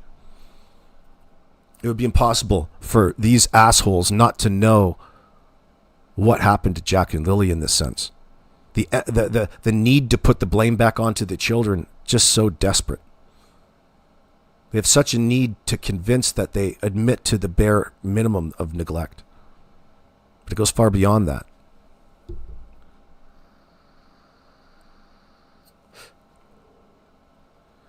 Daniel is even brought up a drug psychosis and acting crazy. I'd probably say that that's something that he's heard before. Something that he's well known for. That would have been a problem with Malaya. The fact that he's denying it was an issue without anybody even bringing it up to Daniel Turkey would tell you that it's probably something you should focus on. And not to mention, it just comes along with the territory of that particular rug abuse.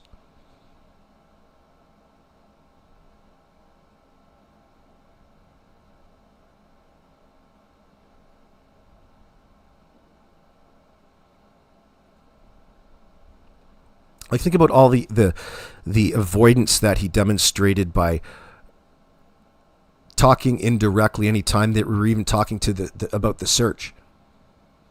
He didn't even want to hesitate to actually talk about it in a way that it would have benefited finding potentially passed away children. Didn't even want to go a mile away. He didn't even want to go near there.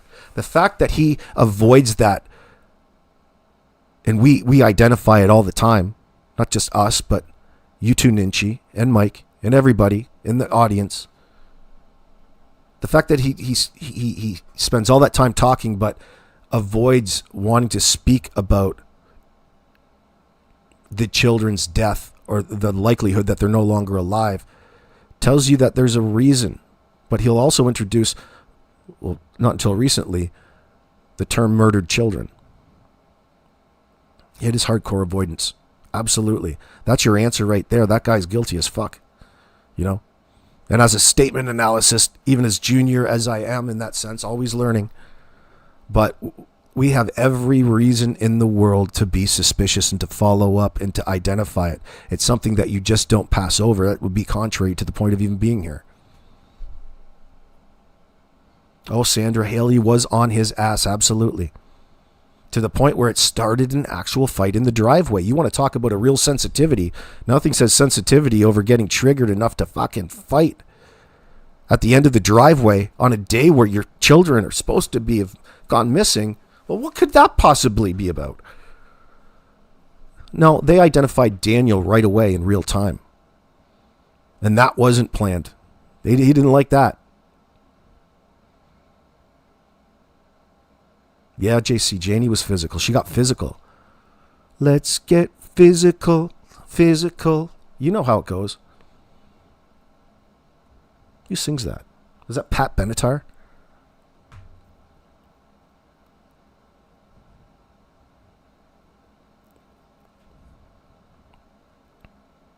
Let me hear your body talk. I'm dating myself. Oh yeah, Olivia Newton-John. That's right. So it's my ADD on display right there. That's just getting 2 hours. That's all. Getting tired. God bless Olivia Newton-John. I used to get Olivia Newton-John mixed up with Juice Newton all the time. Are they even related? Are they sisters?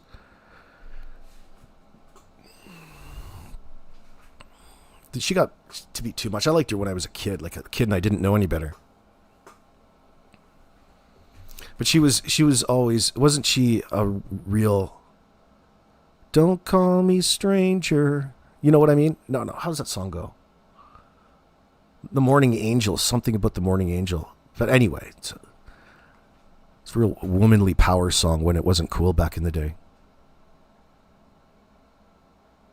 Just call me Angel, that's what it is. Morning Angel. Fucking, I can't believe I'm a dude and I'm quoting that song. I'm sorry.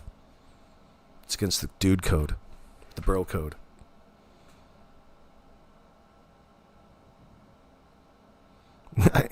That's how Janie plays it.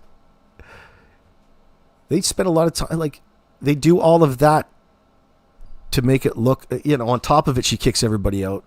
Oh, my family they're just so cooperative. Are you sure? Janie's not all that cooperative in that sense.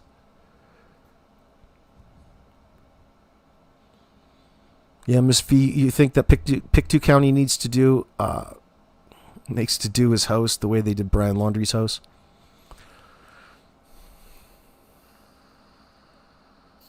I'm not sure that would solve anything. I'm not sure it would get anywhere.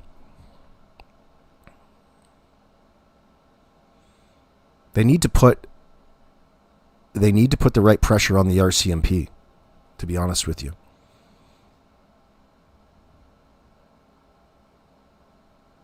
I wasn't trying to impress you, Silver. I wasn't trying to impress you, Silver, with my singing skills, or lack thereof. What's up, Andy H?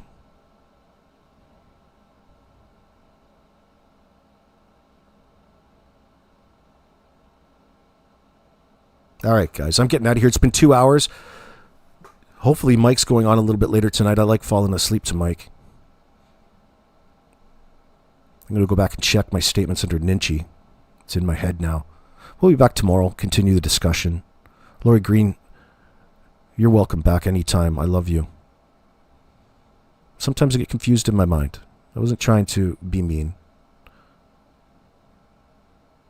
Yeah, but it's been a good conversation today. It's always good when we talk about it in a way that it needs to be talked about.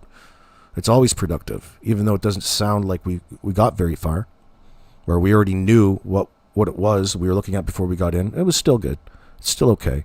There's still plenty of statements to analyze. We don't necessarily need to analyze them, but it's much more important that a lot of your questions focus around the areas that Daniel loves to avoid.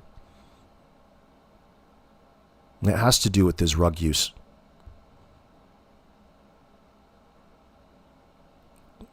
How could it not have anything to do with the fate of Jack and Lily at this point in time?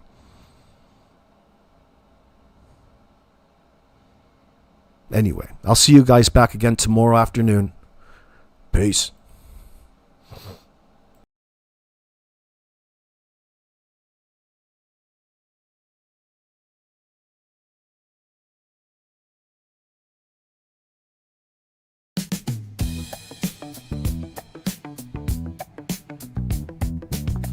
So that G-funk.